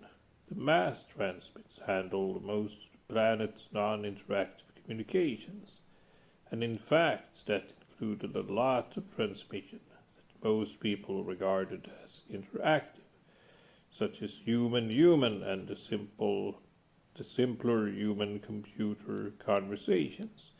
Bandwidth and processor space was cheaper on the mass transmits because of the 240 to 900 millisecond time delays that were involved. As such, it was a nice out-of-the-way meeting place, and in the other plane it was represented as a 5-meter wide ledge near the top of a mountain that rose from the forest and swamps that stood from the lower satellite layer, and the ground-based nets in the distance were 2 similar peaks, clear in the pale sky. Mr. Slippery leaned out into the chill breeze that swept the face of the mountain and looked down the timberline, past the evergreen forests, through the unnatural mists that blanketed those realms. He thought he could see the Coven's castle. Perhaps he should go there, or down to the swamps. There was no sign of Erythrina. Only sprites in the forms of bats and tiny griffins were to be seen here. They sailed back and forth over him, sometimes soaring far higher toward the uttermost peak itself. Mr. Slippery himself was in an extravagant winged man form, one that subtly projected amateurism, one that he hoped would pass the inspection of the enemy's eyes and ears. He fluttered clumsily across the ledge toward a small cave that provided some shelter from the whistling wind. Fine wind-dropped snow lay in a small bank before the entrance. The insects he found in the cave were no more than what they seemed, amateur transponders. He turned and started back toward the drop-off, but he was going to have to face this alone. But as he passed the snowbank, the wind swirled it up, and tiny crystals stung his face and hand and nose. Trap! He jumped backward, his fastest escape spell coming to his lips, and at the same time cursing himself for not establishing the spell before. The time delay was just too long. The trap lived here at MT3, and he could react faster than he. The little snow devil dragged the crystals up into a swirling column of singing motes, what that chimed in near unison. Wait! The sound matched deep-set recognition pattern. This was Erythrina's work. 300 milliseconds passed, and the wind suddenly picked up the rest of the snow and whirled into a more substantial, taller column. Mr. Slippery realized that the trap had been more of an alarm set to bring Ery if he should be recognized here. But her arrival was so quick that he must already have been at work somewhere in this plane. "Where have you been?" The snow devil's chime was a combination of rage and concern. Mr. Slippery threw a second spell over the one he recognized she had cast. There was no help for it. He would have to tell her that the feds had his name, and with that news, Virginia's confirmation about Venezuela and the feds' offer to help. Erythrina didn't respond immediately, and only part of the delay was light lag. Then the swirling snowflakes that represented her gusted up and around him. "So you lose no matter how this comes out, eh?" I'm sorry, Slip. Mr. Slippery's wings drooped. Yeah, but I'm beginning to believe it will be the true death for all of us if we don't stop the mailman. He really means to take over everything. Can you imagine what it would be like if all the governments, we megalomaniacs, got replaced by one big one? The usual place, the Snow Devil, seemed to shudder on itself. You're right.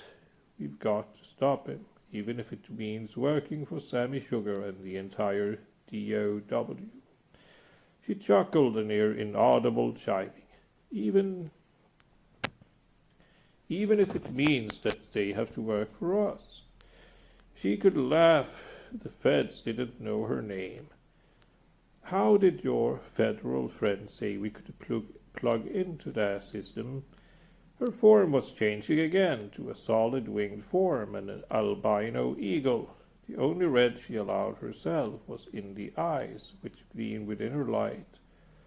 Ah, at the laurel and end of the old arbanet. We'll get something near carte blanche on that and on the DOJ domestic intelligence files, but we have to enter through one physical location with just the password scheme they specify. He and Erythrina would have more power than any vandals in history, but they would be on a short leash nevertheless. His wings beat briefly, and he rose into the air. After the usual pause, the eagle followed. They flew almost to the mountain's peak, then began the long, slow glide toward the marshes below, the chill air whistling around them. In principle, they could have made the transfer to the Laurel terminus virtually instantaneously, but it was not mere romanticism that made them move so cautiously. As many a novice had discovered the hard way, what appeared to the conscious mind as a search for air currents and clear lanes through the scattered clouds was a manifestation of the almost subconscious working of programs that gradually transferred processing from rented space on MT3 to low satellite and ground-based stations. The game was tricky and time-consuming, but it made it virtually impossible for others to trace their origin. The greatest danger of detection would probably occur at Laurel, where they would be forced to access the system through a single input device. The sky glowed momentarily. Seconds passed, and an airborne fist slammed into them from behind. A shock wave sent them tumbling tail over wind towards the forest below. Mr. Slippery straightened his chaotic flailing into a head-first dive. Looking back, which was easy to do in his present attitude, he saw the peak that had been MT3 glowing red, steam rising over descending avalanches of lava. Even at this distance, he could see tiny motes swirling above the inferno, attackers looking for the prey that they had fled. Had it come just a few seconds earlier, they would have had most of their processing still locked into MT3, and the disaster, whatever it really was, would have knocked them out of this plane. It wouldn't have been the true death, but it might well have grounded them for days. On his right he glimpsed a white eagle in a controlled dive. They had just enough communication established off MT3 to survive. As they fell deeper into the humid air of the lowlands, Mr. Slippery dived into the news channels. Word was already coming over the LA Times of the fluke accident in which the Hokkaido Aerospace launching laser had somehow shone on MT3's optics. The laser had shone for microseconds, and at reduced power, the damage had been nothing like a finger of God, say, No one had been hurt, but wideband communications would be down for some time, and several $100 million of information traffic was stalled. There would be investigations and a lot of very irate customers. It had been no accident, Mr. Slippery was sure. The mailman was showing his teeth, revealing infiltration no one had suspected. He must guess what his opponents were up to. They leveled out a dozen meters above the pine forests that bordered the swamps. The air around them was thick and humid, and the faraway mountains were almost invisible. Clouds had moved in, and a storm was on the way. They were now securely locked in the low-level satellite net, but thousands of new users were clamoring for entry too. The loss of MT3 would make the other plane a turbulent place for several weeks as heavy users tried to shift their traffic here. He swooped low over the swamp, searching for one particular pond with one particularly large water lily that marked the only entrance Virginia would permit them there. He banked off the side, Erythrina following, and looked for signs of the mailman or his friends in the mucky clearings that surrounded the pond. But there was little purpose in further caution. Flying about like this, they would be clearly visible to any ambushers waiting by the pond. Better to move fast now that they were committed. He signaled the red-eyed eagle, and they dived toward the placid water. That surface marked the symbolic transition to observation mode. No longer was he aware of a winged form or of water coming up and down around him. Now he was interacting directly with the I/O protocols of a computer center in the vicinity of Laurel, Maryland. He sensed Eri poking around him. This wasn't the ARPA entrance. He slipped sideways into an old-fashioned government office complex. The feel of the 1990-style datasets was unmistakable. He was fleetingly aware of memos written and edited, reports hauled in and out of storage, one of the Vandals' favorite sports, and one that even the moderately skilled could indulge in, was to infiltrate one of these office complexes and simulate higher-level input to make absurd and impossible demands on the local staff. This was not the time for such games, and this was still not the entrance. He pulled away from the office complex and searched through some old directories. ARPA went back more than half a century, the first of the serious datanets, now figuratively gathering dust. The number was still there, though. He signaled Erythrina, and the two of them presented themselves as the log-in point and provided just the codes that Virginia had given him, and they were in. They eagerly soaked in the megabytes of password keys and access data that Virginia's people had left there. At the same time, they were aware that this activity was being monitored. The feds were taking an immense chance leaving this material here, and they were going to do their best to keep a rein on their temporary Vandal allies. In 15 seconds, they had learned more about the inner workings of the Justice Department and DOW than the Coven had in 15 months. Mr. Slippery guessed that Erythrina must be plotting what she would do with all that data later on. For him, of course, there was no future in it. They drifted out of the ARPA vault into the larger data spaces that were the Department of Justice files. He could see that there was nothing hidden from them. Random active retrievals were all being honored, and with a speed that would have made deception impossible. They had a subpoena power and clearances and more. "Let's go get him, Slip." Erythrina's voice seemed hollow and inhuman in this under-imaged realm. How long would it be before the Fed started to make their data perceivable and analogically as on the other plane? It might be a little undignified, but it would revolutionize their operation, which from the Coven standpoint might be quite a bad thing. Mr. Slippery nodded.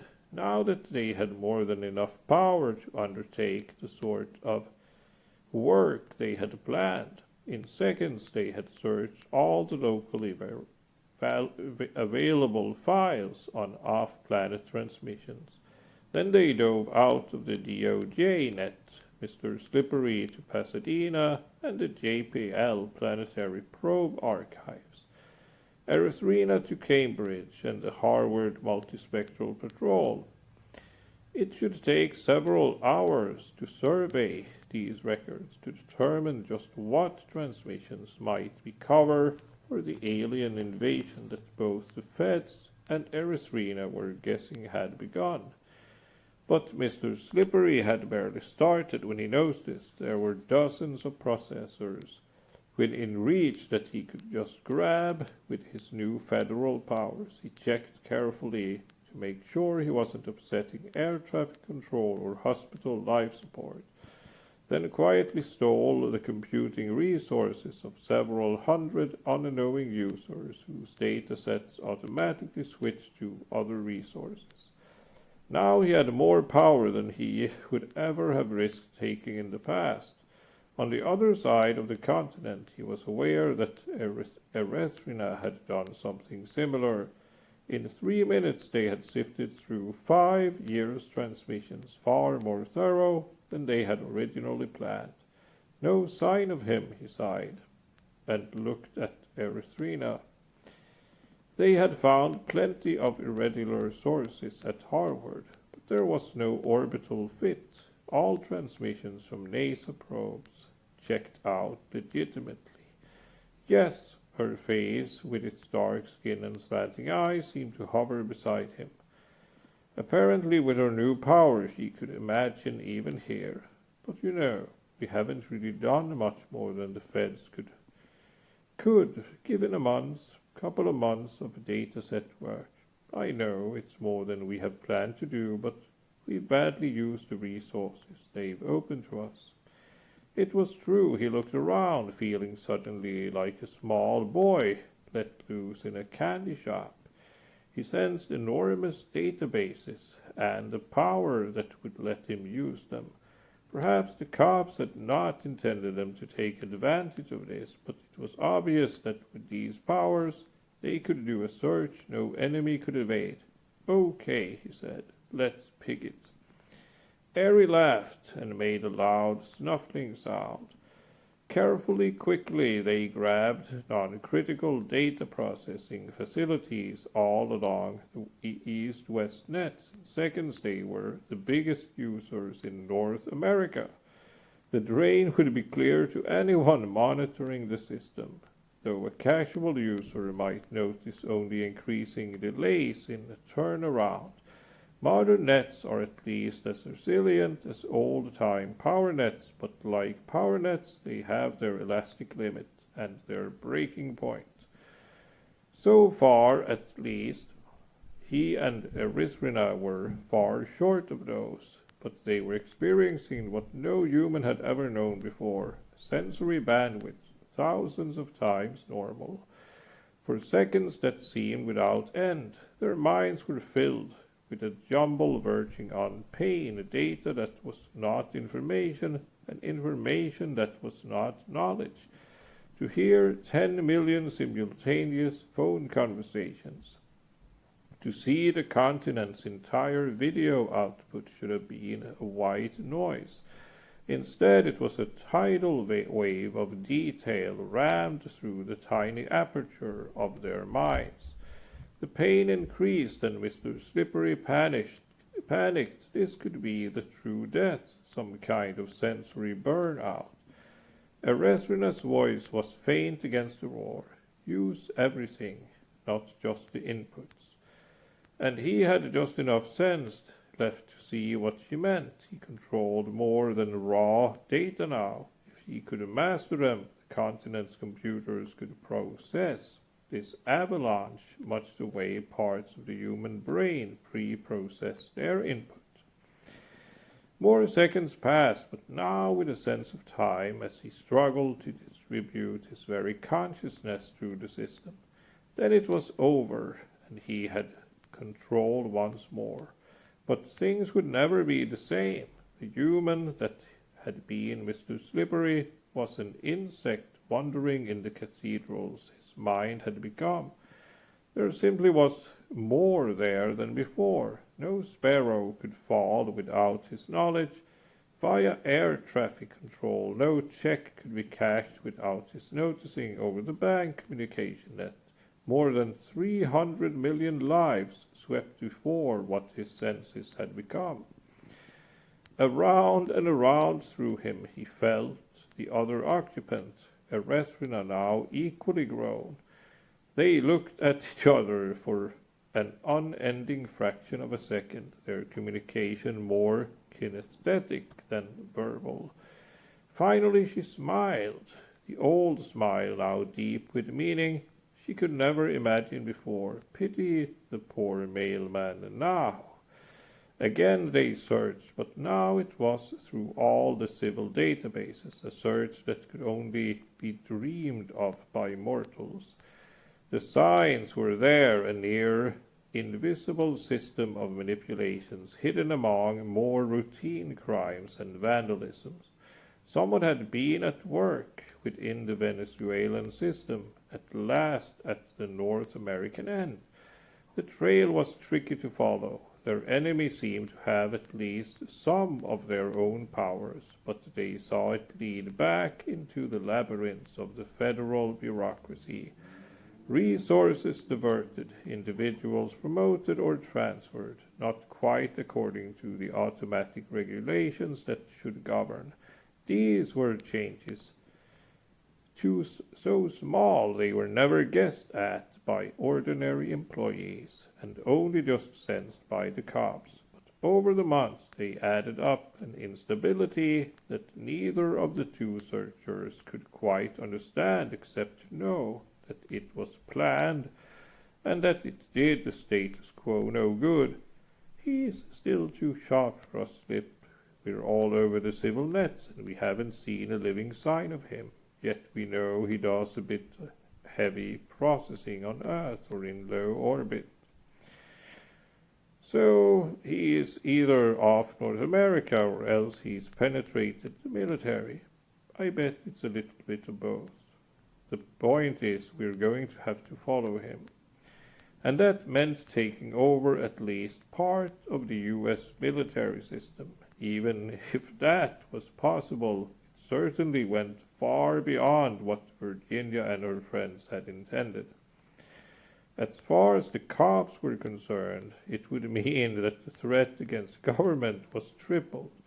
So far he hadn't detected any objections to their searching, but he was aware of Virginia and her superiors deep in some kind of bunker at Langley, intently watching a whole wall full of monitors, trying to figure out just what he was up to and if it was time to pull the plug on him. Erythrina was aware of his objections almost as fast as he could bring them to mind. We don't have a choice, Slip. We have to take control. The feds aren't the only thing watching us. We don't get the mailman on this try. He is sure as hell going to get us. That was easy for her to say. None of her enemies yet knew her true name. Mr. Slippery had somehow to survive two enemies. On the other hand, he suspected that the deadlier of those enemies was the mailman. Only one way to go, and that's up. Okay, I'll play. They settled into the game that was familiar now, grabbing more and more computing facilities, but now from common Europe and Asia. At the same time, they attacked the harder problem, infiltrating the various North American military nets. Both projects were beyond normal humans. or any group of normal humans, but by now their powers were greater than any single civil entity in the world. The foreign data centers yielded easily, scarcely more than a minute's work. The military was a different story. The feds had spent many years and hundreds of billions of dollars to make the military command and control system secure, but they had not counted on the attack from all directions that they faced now. In moments, more than 2 searchers found themselves on the inside of the NSA control system and under attack. Impressions of dozens sleek, deadly forms converging on them, and sudden loss of control over many of the processors he depended on. He and Erythrina flailed out wildly, clumsy giants hacking at fast-moving hawks. There was imagery here as detailed as on the outer planes. They were fighting people with some of the skills the warlocks had developed and a lot more power.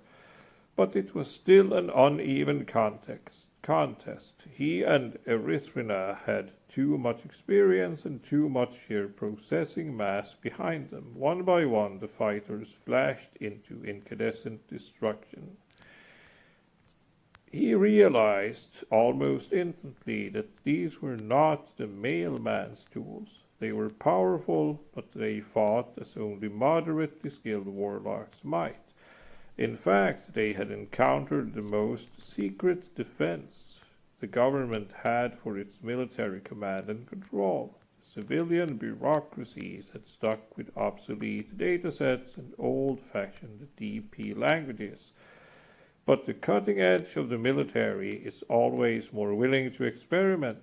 They had developed something like the warlock system. Perhaps they didn't use medical jargon to describe their computer-human symbiosis, but the techniques and the attitudes were the same. These swift-moving fighters flew against a background imagery that was like an olive-drab other plane.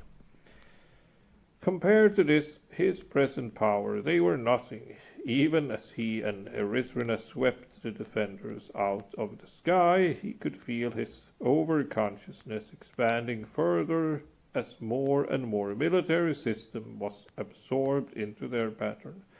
Every piece of space junk out to 1 kilometer floated in a crystal detail before his attention. In a fraction of a second he sorted through it all, searching for some evidence of alien intelligence. No sign of the mailman. The military and diplomatic communications of the preceding 50 years showed before the light of their minds. At the same time as they surveyed the satellite data, Mr. Slippery and Erythrina swept through these bureaucratic communications, looking carefully but with flickering speed at every request for toilet paper, every declaration of secret war, every travel voucher, every one of the trillions of pieces of paper that made it possible for the machinery of state to creak forward. And here the signs were much clearer. Large sections were subtly changed, giving the same feeling the eye's blind spot gives, the feeling that nothing is really obscured, but that some things are simply gone. Some of the distortions were immense. Under their microscopic yet global scrutiny, it was obvious that all of Venezuela, large parts of Alaska, and most of the economic base for the low satellite net were all controlled by some single interest that had little connection with the proper owners. Who their enemy was still a mystery, but his work loomed larger and larger around them. In a distant corner of his mind, in a distant corner of what his mind had become, tiny insects buzzed with a homicidal fury, tiny insects who knew Mr. Slippery's true name. They knew what he and Erythrina had done, and right now they were more scared of the 2 warlocks than they had ever been of the mailman. As he and Eri continued their search, he listened to the signals coming from the Langley command post, followed the helicopter gunships that were dispatched toward a single rural bungalow in Northern California, and changed their encrypted command so that the sortie dumped its load of death on an uninhabited stretch of the Pacific. Still with a tiny fraction of his attention, Mr. Slippery noticed that Virginia, actually her superiors who had long since taken over the operation, knew of this defense. They were still receiving real-time pictures from military satellites. He signaled a pause to Erythrina. For a few seconds he would work alone while he dealt with these persistent antagonists. He felt like a man attacked by several puppies. They were annoying and could cause substantial damage unless he took more trouble than they were worth. They had to be stopped without causing themselves injury. He would freeze the West Coast military and any launch complexes that could reach his body. Beyond that, it would be a good idea to block recon satellite transmission of the California area, and of course he'd better deal with the Finger of God installations that were above the California horizon. Already he felt one of those heavy lasers sweeping along in its 10,000-kilometer orbit, going into aiming mode, and began charging. He still had plenty of time, at least 2 or 3 seconds, before the weapon's laser recharged its lowest discharge threshold. Still, this was the most immediate threat. Mr. Slippery sent a tendril of consciousness into the tiny processor above the Finger of God satellites, and withdrew bloodied. Someone was already there, not Erythrina, and not the little military warlocks. Someone too great for even him to overpower. Eri, I found him. It came out a scream. The laser bore was centered on a spot thousands of kilometers below, a tiny house that in less than a second would become an expanding ball of plasma at the end of a columnar explosion descending through the atmosphere. Over and over in that last second, Mr. Slippery threw himself against the banner.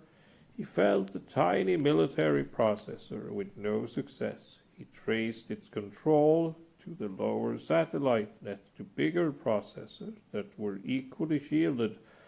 Now he had a feel for the nature of his opponent. It was not the direct image he was used to on the other plane. This was more like fighting blindfolded. He could sense the other's style. The enemy was not revealing any more of himself that was necessary to keep control of the Finger of God for another few hundred milliseconds. Mr. Slippery slashed, trying to cut the enemy's communications, but his opponent was strong, much stronger, he now realized, than himself. He was vaguely aware of the other's connections to the computing power in those blind spot areas he and Erythrina had discovered. But for all that power, he was almost the enemy's equal. There was something missing from the other, some critical element of imagination or originality. If Erythrina would only come, they might be able to stop him. Milliseconds separated him from the true death. He looked desperately around. Where is she? Military status announced the discharge of an orbital weapons laser. He covered even as his quickened perceptions counted the microseconds that remained till his certain destruction. Even as he noticed a ball of glowing plasma expanding about what had been a Finger of God, the finger that had been aimed at him. He could see now what had happened. While he and the other had been fighting, Erythrina had commandeered another of the weapon satellites, one already very near discharge threshold, and destroyed the threat to him. Even as he realized this, the enemy was on him again, this time attacking conventionally, trying to destroy Mr. Slippery's communications and processing space. But now that enemy had to fight both Erythrina and Mr. Slippery. The other's lack of imagination and creativity was beginning to tell, and even with his greater strength, they could feel him slowly losing resources to his weaker opponents. There was something familiar about this enemy, something Mr. Slippery was sure he could see given time. Abruptly the enemy pulled away. For a long moment they held each other's sole attention, like cats waiting for the smallest sign of weakness to launch back into combat. Only here the new attack could come from any of 10,000 different directions, from any of the communication nodes that formed their bodies and their minds. From beside him he felt Erythrina move forward, as though to lock the other in her green-eyed gaze. "You know what we have here, Slip?" He could tell that all her concentration was on this enemy, that she almost vibrated with effort. "This is our old friend Don Mac, grown up to supersize and doing his best to disguise himself." The other seemed to tense and move even further in upon himself, but after a moment he began imaging. There stood Don Mac, his face and Plessy Mercedes' body the same as ever. Don Mac, the first of the mailman's converts, the one Erythrina was sure had been killed and replaced with a simulator, and all the time he's been the mailman, the last person we would suspect, the mailman's first victim. Don rolled forward half a meter, his motors keening, his hydraulic fists raised. But he did not deny what Mr. Slippery said. After a moment he seemed to relax. "You are very clever, but then you too have had help. I never thought you and the cops would cooperate." This was the one combination that had any chance against the mailman. He smiled, a familiar automatic twitch. "But don't you see? It's a combination with lethal genes. We three have much more in common than you and the government. Look around you. If we were warlocks before, we are gods now. Look." Without letting the center of their attention wander, the two followed his gaze. As before, the myriad aspects of the lives of billions spread out before them. But now many things were changed. In their struggle, the three had usurped virtually all of the connected processing power of the human race. Video and phone communications were frozen. The public databases had lasted long enough to notice that something had gone terribly wrong. Their last headlines, generated a second before the climax of the battle, were huge banners announcing "greatest data outage of all time." Nearly 1 billion people watched blank datasets, feeling more panicked than any simple power blackout could ever make them. Already the accumulation of lost data and work time would cause a major recession. They are lucky the old arms race is over, or else independent military units would probably have already started a war. Even if we hand back control this instant, it would take them more than a year to get their affairs in order. Don Max worked the same expression they had seen the day before. Then he was bragging to the lobby. "There have been a few deaths, yet hospitals and aircraft have some standalone capability." Even so, Mr. Slippery could see thousands of aircraft stacked up over major airports from London to Christchurch. Local computing could never coordinate the safe landing of them all before some ran out of fuel. We caused all that with just the fallout of our battle, continued Don. If we choose to do them harm, I have no doubt we could exterminate the human race. He detonated 3 warheads in their silos in Utah just to emphasize his point. With dozens of video eyes in orbit and on the ground, Mr. Slippery and Erythrina watched the destruction sweep across the launch site. Consider how are we different from the gods of myth.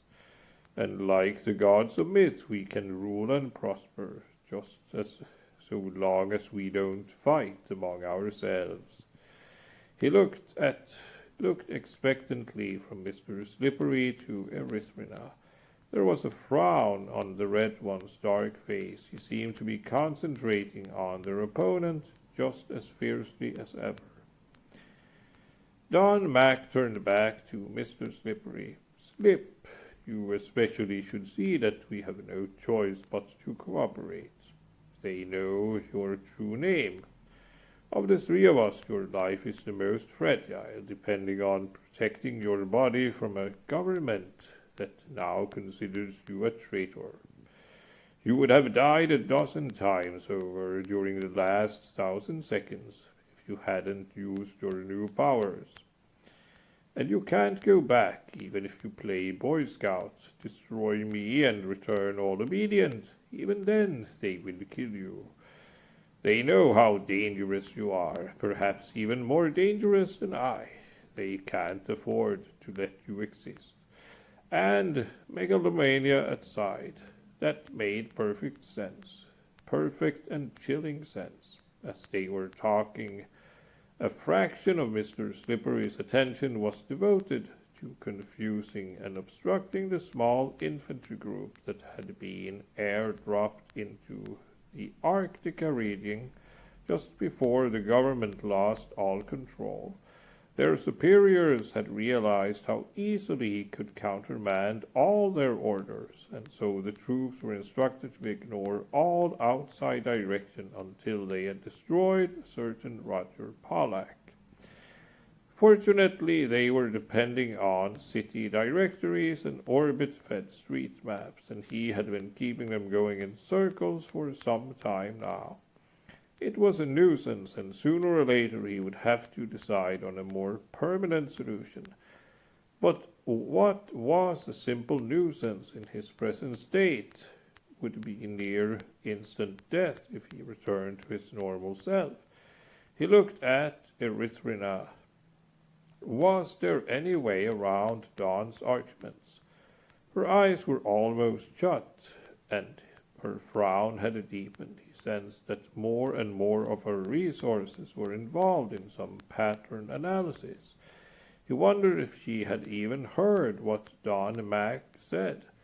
But after a moment her eyes came open, and she looked at the 2 of them. There was triumph in that look. You know, Slip, I don't think I have ever been fooled by a personality simulator, at least for more than a few minutes. Mr. Slippery nodded, puzzled by this sudden change in topic. Sure. If you talk to a simulator long enough, you eventually begin to notice little inflexibilities. I don't think we'll ever be able to write a program that could pass the Turing test. Yes, little inflexibilities, lack of imagination. It always seems to be the tip-off. Of course, Don here has always pretended to be a program, so it was hard to tell. But I was sure that for the last few months there has been no living being behind his mask, and furthermore, I don't think there is anybody there even now. Mr. Slippery's attention snapped back to Don Mac. The other smirked at the accusation. Somehow it was not the right reaction. Mr. Slippery remembered the strange artificial flavor of Don's combat style. in this short an encounter, there could be no really hard evidence for her theory. She was using her intuition and whatever deep analysis she had been doing these last few seconds.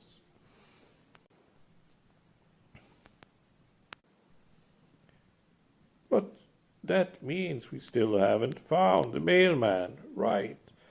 This is just his best tool.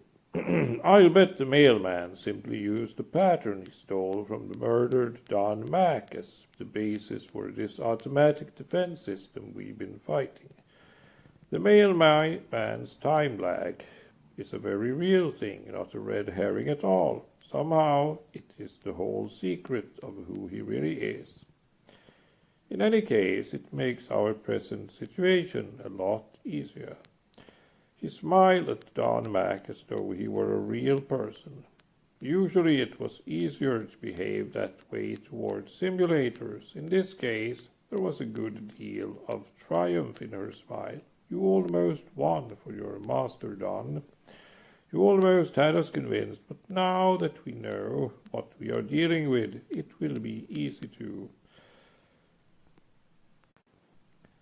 Her image flicked out of existence, and Mr. Slippery felt Don grab for the resources Eri controlled. All through near-Earth space they fought for the weapon systems she had held till an instant before. And all alone Mr. Slippery could not win. Slowly he felt himself bending before the other's force, like some wrestler whose bones were breaking one by one under a murderous opponent. It was all he could do to prevent the Don reconstruct from blasting his home, and to do that he had to give up progressively more computing power. Erythrina was gone as though she had never been, or was she? He gave a sliver of his attention to a search, a sliver that was still many times more powerful than any mere warlock. That tiny piece of consciousness quickly noticed a power failure in southern Rhode Island. Many power failures had developed during the last few minutes, consequent to the data failure, but this one was strange. In addition to power, comm lines were down, and even his intervention could not bring them to life. It was about as thoroughly blacked out as a place could be. This could scarcely be an accident. And there was a voice, barely telephone quality, and almost lost in the mass of other data he was processing. Erythrina.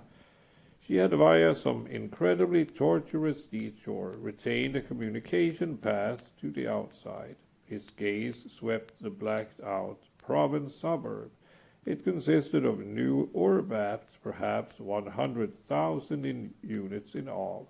Somewhere in there lived a human that was Erythrina. While she had been concentrating on Don Mack, he must have been working equally hard to find her true name. Even Don did not know precisely who she was, only enough to black out the area she lived in. It was getting hard to think. Don Mack was systematically dismantling him. The lethal intent was clear. As soon as Mr. Slippery was sufficiently reduced, the orbital lasers would be turned on his body and then on Erythrina's. And then the mailman's faithful servant would have a planetary kingdom to turn over to his mysterious master.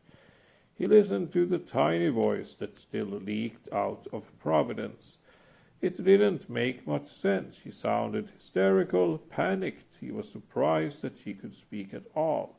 She had just suffered in losing all her computer connections, something roughly analogous to a massive stroke. To her, the world was now seen through a keyhole, incomplete, unknown, and dark. There is a chance, we still have a chance. The voice went on, hurried and slurred. An old military communication tower north of here. Damn, I don't know the number of the grid, but you can see it from where I'm sitting. With it you could punch through to the roof antenna, has plenty of bandwidth, and I've got some battery power here, but hurry. She didn't have to tell him that. He was the guy who was being beaten alive. He was almost immobilized now, the other's attack squeezing and stifling where it could not cut and tear. He spasmed against Dawn's strength and briefly contacted the comm towers north of Providence. Only one of them was in line of sight with a blacked out area. Its steerable antenna was very narrow beam. Eri, I'm going to need your house number, maybe even your antenna ID. A second passed, too, a hellish eon for Mr. Slippery. In effect, he had asked her for her true name, he who was already known to the feds. Once he returned to the real world, there would be no way he could mask this information from them. He could imagine her thoughts, never again to be free. In her place he would have paused too, but Eri, it's the true death for both of us if you don't. He's got me. This time she barely hesitated. D. Debbie Charteris, 4448 Grosvenor Row. Cut off like this. I don't know the antenna ID. It's my name and house. It's my name and house enough. Yes, get ready. Even before he spoke, he had already matched the name with the antenna rental and aligned the military antenna on it. Return contact came as he turned his attention back to Don Mac. With luck, the enemy was not aware of their conversation. Now he must be distracted. Mr. Slippery surged against the other breaking communication nodes that served them both. Don shuddered, reorganizing around the resources that were left, then moved in on Mr. Slippery again. Since Don had greater strength to begin with, the maneuver had cost Mr. Slippery proportionately more. The enemy had been momentarily thrown off balance, but now the end would come very quickly. The spaces around him, once so rich with detail and colors, beyond color, were fading now, replaced by the sensations of his true body straining with animal fear in its little house in California. Contact with the greater world was almost gone. He was scarcely aware of it when Dawn turned the finger of God back upon him.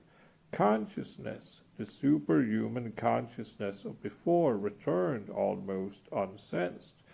Unrecognized till awareness brought surprise, like a strangling victim back from oblivion. Mr. Slippery looked around dazedly, not quite realizing that the struggle continued, but now the roles were reversed.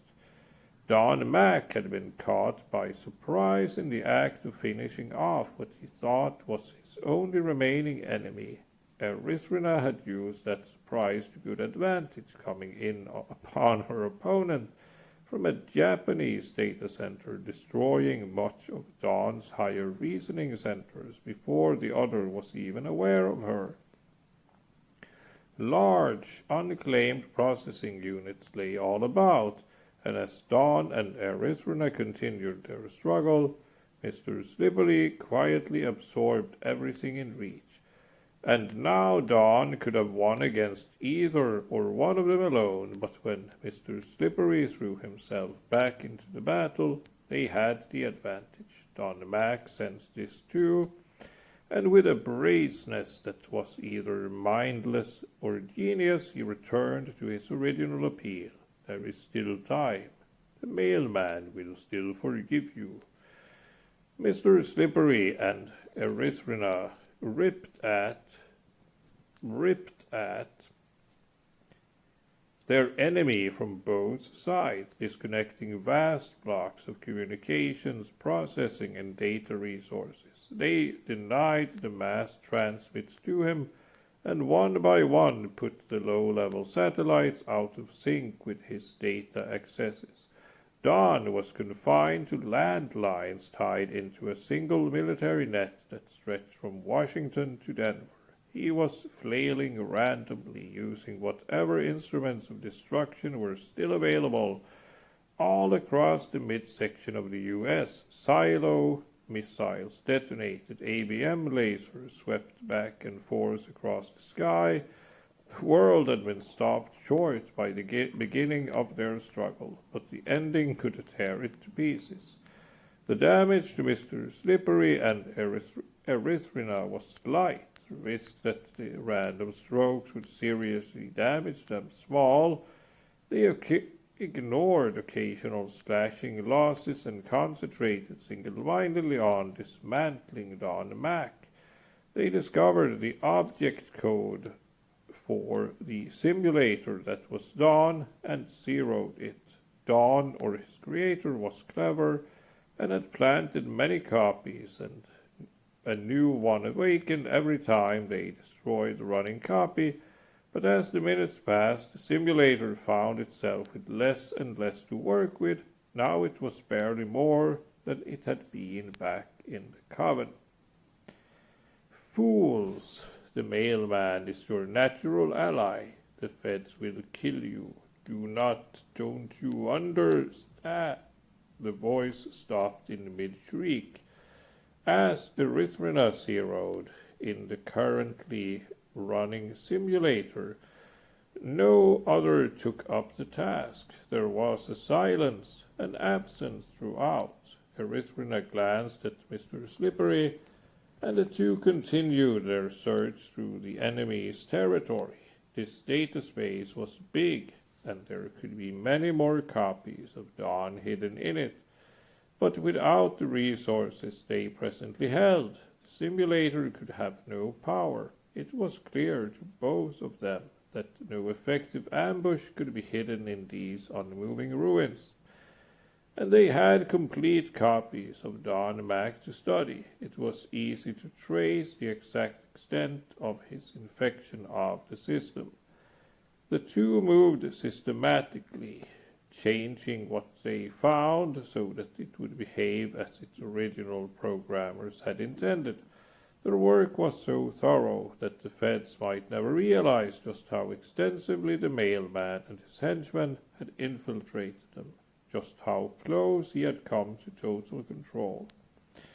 Most of the areas they searched were only slightly altered and required only small changes, but deep within the military net there were hundreds of trillions of bytes of programs that seemed to have no intelligible function, yet were clearly connected with Dawn's activities. It was apparently object code, but it was so huge and so ill-organized that even they couldn't decide it was more than hash now. There was no possibility that it had any legitimate function. After a few moments' consideration, they randomized it. At last it was over. Mr. Slippery and Erythrina stood alone. They controlled all connecting processing facilities near Earth space. There was no place within that volume that any further enemies could be lurking. And there was no evidence that there had ever been interference from beyond. It was the first time since they had reached this level that they had been able to survey the world without fear. He scarcely noticed the continuing pitiful attempts of the American military to kill his real body. Mr. Slippery looked around him, using all his millions of perceptors. The earth floated serene. Viewed in the visible, it looked like 1,000 pictures he had seen as a human, but in the ultraviolet he could follow its hydrogen aura out many thousands of kilometers, and the high-energy detectors on satellites at all levels perceived the radiation belts in thousands of energy levels oscillating in the solar wind. Across the oceans of the world he could feel the warmth of the currents, see just how fast they were moving, and all the while he monitored the millions of tiny voices that were now coming back to life, as he and Erythrina carefully set the human race's communication systems back on its feet and gently prodded it into function. Every ship in the seas, every aircraft now making for safe landing, every one of the loans, the payments, the meals of an entire race registered clearly on some part of his consciousness. With perception came power. Almost everything he saw he could alter, destroy, or enhance. By the analogical rules of the Covens, there was only one valid word for themselves in their present stage. They were gods. We could rule. Erythrina's voice was hushed, self-frightened.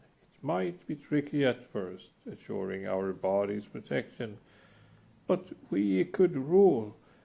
There's still the mailman. She seemed to wave a hand dismissingly. Maybe, maybe not. It is true we are still no closer to knowing who he is, but we do not know that we have destroyed all his processing power. We would have plenty of warning if he ever tries to re-insinuate himself into the system. He stared at him intently, and it wasn't until some time later that he recognized the faint clues in her behavior and realized he was holding something back. What she said was all so clearly true, for as long as their bodies lived, they could rule, and what Don Mac had said also seemed true. They were the greatest threat the force of law and order had ever faced, and that included the mailman. How could the feds afford to let them be free? How could they even afford to let them live if the two of them gave up the power they had? But a lot of people would have to die if we took over. There are enough independent military entities left on Earth that we'd have to use a good deal of nuclear blackmail, at least at first. Yeah, her voice was even smaller than before, and the image of her face was downcast. During the last few seconds, I've done some simulating on that. We'd have to take out 4, maybe 6 major cities. If there are any command centers hidden from us, it could be a lot worse than that, and we'd have to develop our own human secret police force. As folks began to operate outside our system, damn, we'd end up being worse than the human-based government.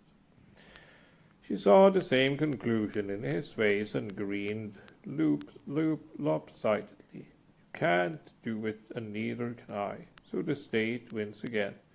He nodded, reached out to touch her briefly. They took one last glorious minute to soak in the higher reality. Then silently they parted, each to seek his own way downward. It was not an instantaneous descent to ordinary humanity. Mr. Slippery was careful to prepare a safe exit. He created a complex set of misdirections for the army unit that was trying to close in on his physical body. It would take them several hours to find him, far longer than necessary for the government to call them off. He set up preliminary negotiations with the federal programs that had been doing their best to knock him out of power, telling them of his determination to surrender if granted safe passage and safety for his body. In a matter of seconds he would be talking to humans again, perhaps even Virginia, but by then a lot of the basic rules would be automatically in operation. As per their temporary agreements, he closed off first one, then another of the capabilities that he had so recently acquired. It was like stopping one's ears, then blinding one's eyes, but somehow much worse, since his very ability to think was being deliberately given up. He was like some lobotomy patient victim who only vaguely realizes now what he has lost. Behind him, the federal forces were doing their best to close off the area he had left to protect themselves from any change of heart he might have. Far away now, he could sense Erythrina going through a similar procedure, but more slowly. That was strange. He couldn't be sure with his present faculties, but somehow it seemed she was deliberately lagging behind and doing something more complicated than was strictly necessary to return safely to normal humanity. And then he remembered that strange look she had given him while saying that they had not figured out who the mailman was. One could rule as easily as two. The panic was sudden and overwhelming, all the more terrible for the feeling of being betrayed by one so trusted. He struck out against the barriers he had so recently allowed to close in about him, but it was too late. He was already weaker than the feds. Mr. Slippery looked helplessly back into the gathering dimness and saw Eri coming down toward the real world with him, giving up the advantage she had held alone. Whatever problems had slowed her must have had nothing to do with treachery, and somehow his feeling of relief went beyond the mere fact of death avoided. Eri was still what he had always thought her.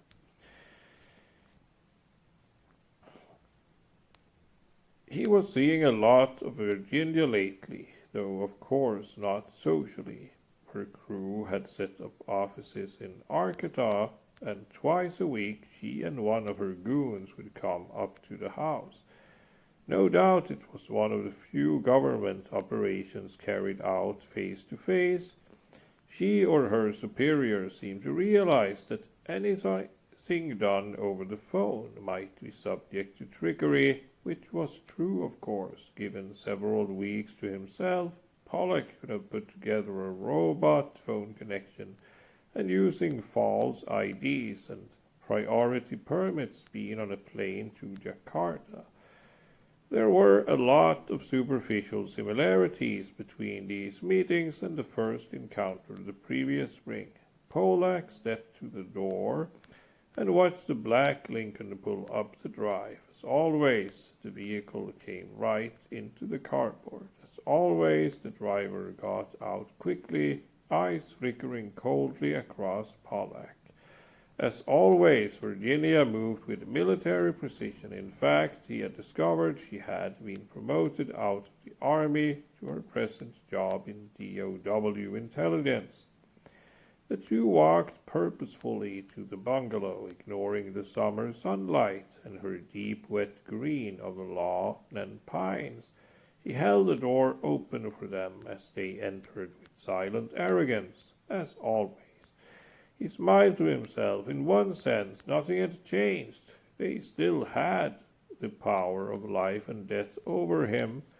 They could still cut him off from everything he loved. But in another sense, got an easy one for you today, Pollock, she said as he put her briefcase on the coffee table and enabled its dataset. But I don't think you're going to like it. Oh, he sat down and watched her expectantly. The last couple of months we've had you destroying what remains of the mailman and getting the national program and databases back in operation. Behind everything there still stood the threat of the mailman. 10 weeks after the battle, the war, as Virginia called it, the public didn't know any more than there had been a massive vandalism of the system. Like most major wars, this had left a ruination in everyone's camp. The U.S. government and the economy of the entire world had slid far toward chaos in the months after the battle. In fact, without his work and Erythrina's, he doubted if the U.S. bureaucracies could have survived the mailman war. He didn't know whether this made them saviors or the betrayers of America. But what of the enemy? His power was almost certainly destroyed. In the last 3 weeks, Mr. Slippery had found only one copy of the program kernel that had been done Mac, and that had been in non-executable form. But the man or the beings behind the mailman was just as anonymous as ever. In that, Virginia, the government, and Pollack were just as ignorant as the ignorant general public. Now, Virginia continued, we've got some smaller problems mopping up action, you may call it.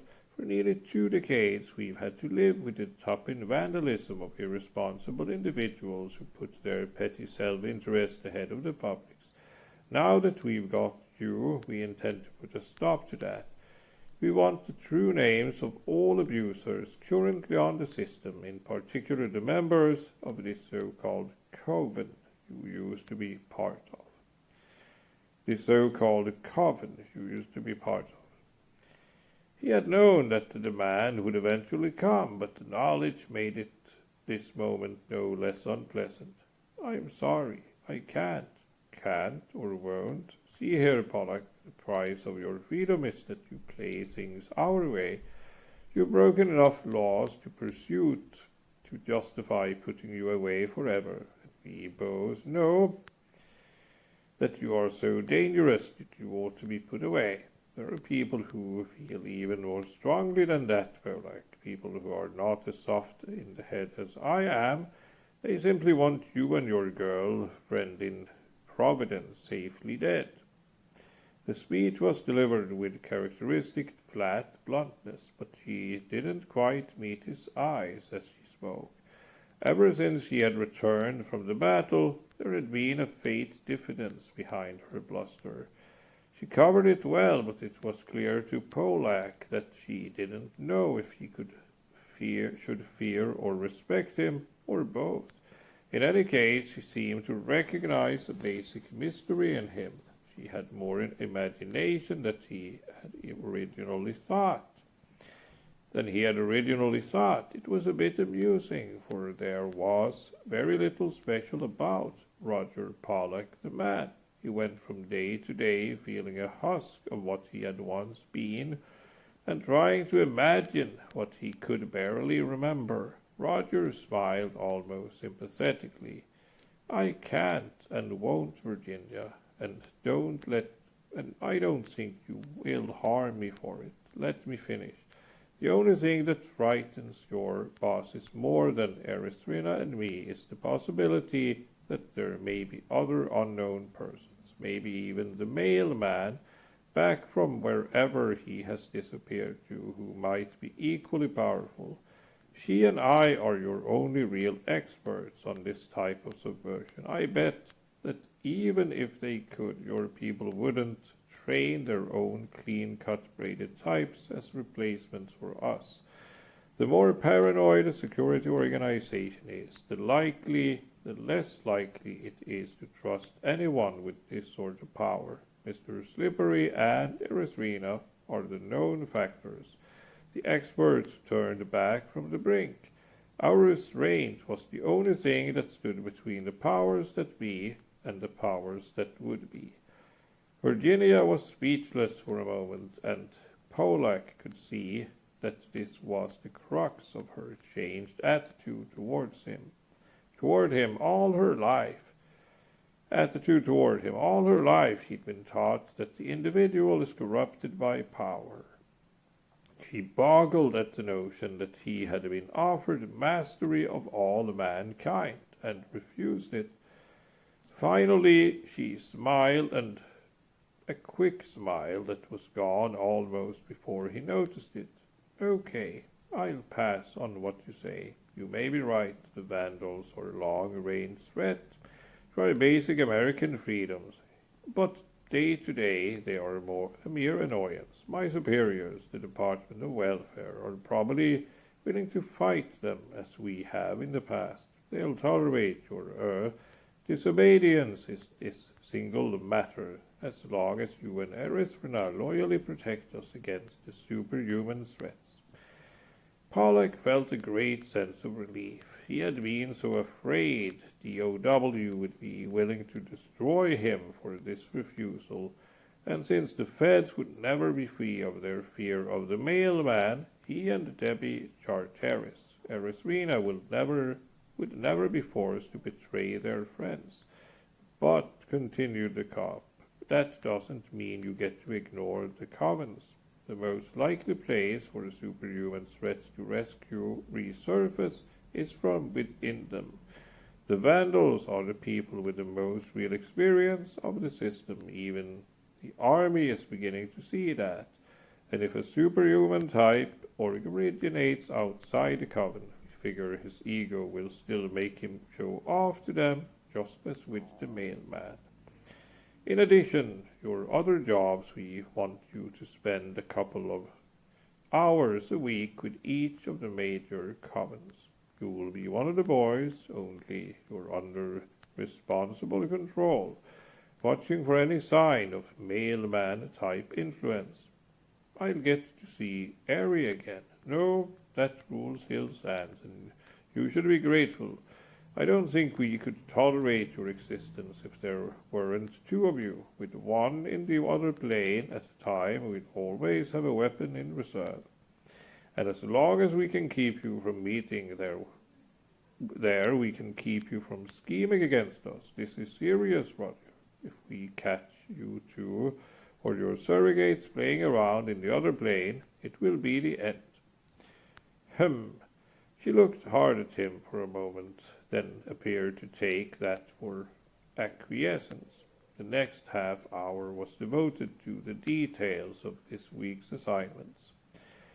It would have been easier to feed him all this when he was in the other plane, but Virginia, or at least the OW, seemed wedded to the past. He was to continue the work on social security records and the surveillance of the South American datanets. There was an enormous amount of work to be done, at least with the limited powers the feds were willing to give him. It would likely be October before the welfare machinery was working properly again, but that would be in time for the elections. Then late in the week they wanted him to visit the Coven. Roger knew he would count the hours. It had been so long. Virginia was her usual self, intense and all business, until she and her driver, ready to leave, standing in the carport, she said almost shyly, I ran your Anne Boleyn last week. It's really very good. You sound surprised. No, I mean, yes, maybe I was. Actually, I run it several times. Actually, with the viewpoint character set to Anne, there seems to be a lot more depth to it than other participation games I read. I've got the feeling that if I'm clever enough, someday I'll stop Henry and keep my head. Pollack grinned. He could imagine Virginia, the hard-eyed cop, reading Anne to study the psychology of her client prisoner, then gradually getting caught up in the action of the novel. It is possible. In fact, it was possible she might turn into a rather nice human being someday, but by the time Pollack was starting back up the walk to his house, Virginia was no longer on his mind. He was going back to the Coven. A chill mist that was almost rain blew across the hillside and obscured the far distance in shifting patches. But even from here, on the ridge above the swamp, the castle looked different, heavier, stronger, darker. Mr. Slippery started down the familiar slope. The frog on his shoulder seemed to sense his unease, and its clawlets bit tighter into the leather of its jackets. Its beady yellow eyes turned this way and that, recording everything. Altogether, that frog was much improved, almost out of amateur status nowadays. The traps were different. In just 10 weeks since the war, the Coven had changed them more.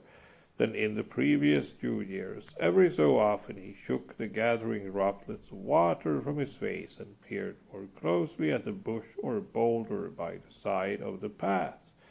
His advance was slow, circuitous, and interrupted by invocations of voice and hand. Finally, he stood before the towers. A figure of black and glowing red climbed out of the magma moat to meet him. Even Alan had changed. He no longer had his asbestos t-shirt, and there was no humor in his sparring with the visitor. Mr. Slippery had to stare upward to look directly at his massive head. The elemental splashed molten rock down on them, and the frog scampered between his neck and collar, its skin cold and slimy against his own. The passwords were different, the questioning more hostile, but Mr. Slippery was a match for the tests in a matter of minutes, and in a matter of minutes retreated suddenly to his steaming pool, and the drawbridge was lowered for their entrance. The hall was almost the same as before, perhaps a bit drier, but brightly lit. There were certainly more people, and they were all looking at him as he stood in the entranceway. Mr. Slippery gave his traveling jacket and hat to a liveried servant and started down the steps, trying to recognize the faces, trying to understand the tension and hostility trying to understand the tension and hostility that hung in the air. Slimy! The limey stepped forward from the crowd, a familiar grin splitting his face. Slip, is that really you? Not entirely a rhetorical question under the circumstances. Mr. Slippery nodded, and after a moment the other did too. The limey almost ran across the space that separated them, stuck out his hand and clapped the other on the shoulder. Come on, come on. We have rather a lot to talk about. As if on cue, the others turned back to their conversations and ignored the two friends as they walked to one of the sitting rooms that opened off the main hall.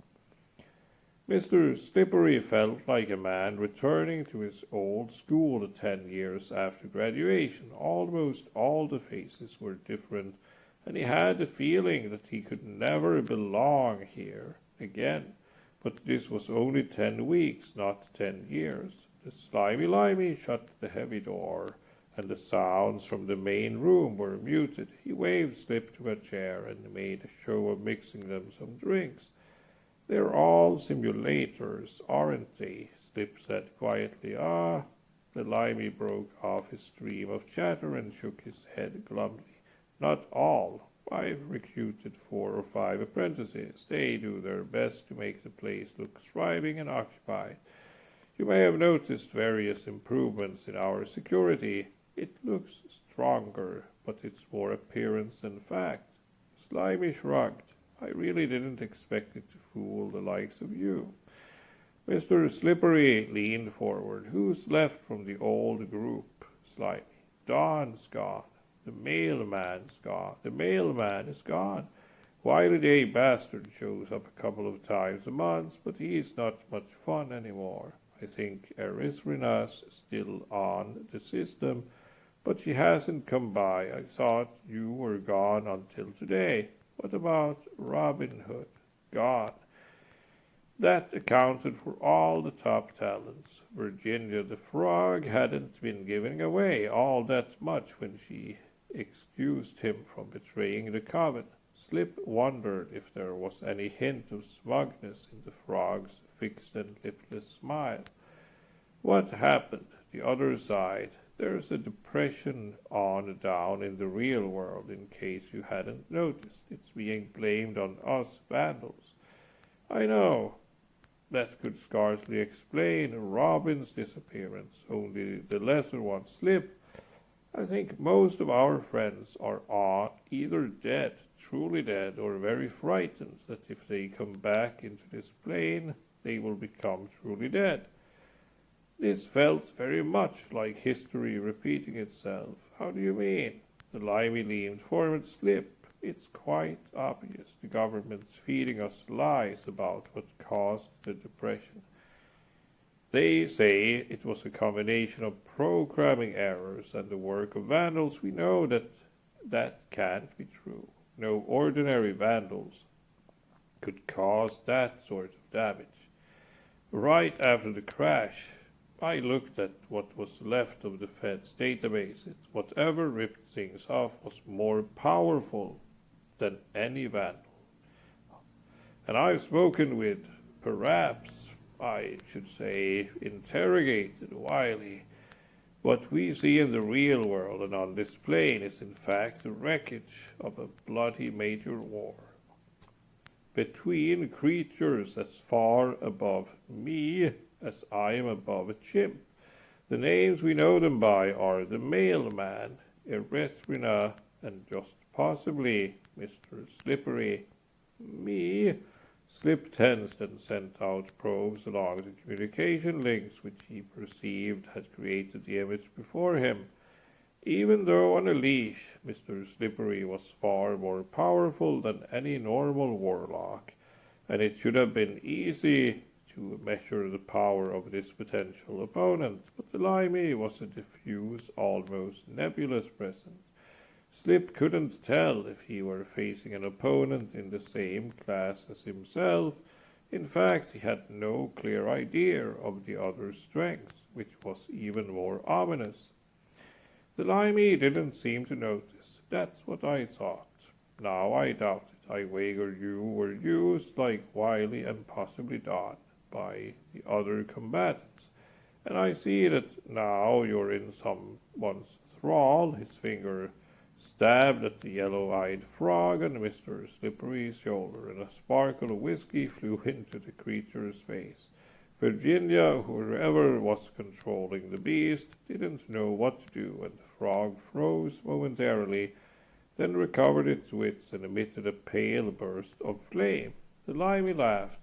But it's no one very competent. The feds is my guess. What happened? Did they cite your true name, or did you just sell out? The creature's my familiars, Slimy. We all have our apprentices. If you really believe we're the feds, why did you let us in? The other shrugged. Because there are enemies and enemies, Slip. Before time, we called the government the great enemy. Now I'd say they are just one in a pantheon of nasties. Those of us who survived the crash are a lot tougher, a lot less frivolous. We don't think of this as all a wry game anymore, and we're teaching our apprentices a lot more systematically. It's not near as much fun. Now we talk of traitors in the Coven. We mean real life and death treachery.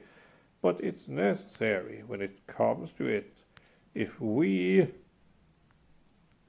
the little people, don't protect ourselves, we're going to be eaten up by the government or certain other creatures, I fear even more.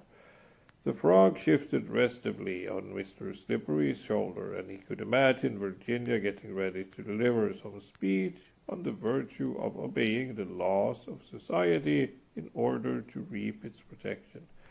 He reached across to pat its cold and pimply back. Now was not the time for such debate. You had one of the straightest heads around here, Slip. Even if you aren't one of us anymore, I don't reckon you're an absolute enemy. You and your friend may have certain interests in common with us. There are things you should know about if you don't already, and perhaps there'll be times you'll help us similarly. Slip felt the federal tether loosen. Virginia must have convinced her superiors that there was actually help to be had here. Okay, you're right. There was a war. The mailman was the enemy. He lost, and now we're trying to put things back together. Ah, that's just it, old man. I don't think the war is over. True, all that remains of the mailman's constructs are crater fields spread through the government's program space, but something like him is still very much alive. He saw the disbelief in Mr. Slippery's face. "I know you and your friends are more powerful than any of us, but there are many of us, not just in the Coven, and we have learned a lot these past 10 weeks. There are signs so light and fickle, you might call them atmosphere, that'll tell us something like the mailman is still alive. It doesn't quite have the texture of the mailman, but it's there." Mr. Slippery nodded. He didn't need any special explanations of the feeling. "Damn, if I weren't on a leash, I would have seen all this weeks ago instead of finding it out second-hand."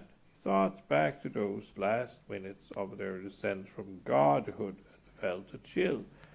He knew what he must ask now, and he had a bad feeling about what the answer might be. Somehow he had to prevent Virginia from hearing that answer. It would be a great risk, but he still had a few tricks he didn't think DOW knew of. He probed back along the links that went to Arcata and DC, feeling the interconnections and the redundancy checks. If he was lucky, he would not have to alter more than a few hundred bits of the information that would flow down to them in the next few seconds. So who do you think is behind it? For a while I thought it might be you. Now I've seen you and done some tests. I know you're more powerful than in the old days, and probably more powerful than I am now, but you're no Superman. Maybe I'm in disguise. Maybe, but I doubt it." The limey was coming closer to the critical words that must be disguised. Slip began to alter the redundancy bits transmitted through the construct of the frog. He would have to take the record both before and after those words, if the deception was to escape detection completely. No, there's a certain style to this presence. There's a certain style to this presence, a style that reminds me. Well, no, there's a certain style to this presence, a style that reminds me of our old friend Rehorbin's Rion Road. The name he said and the name Mr. Slippery heard was Erythrina. The name blended imperceptibly in its place. The name the frog heard and reported was Robin Hood. Him, possibly. He always seemed to be power-hungry. The limey's eyebrows went up fractionally at the pronoun he.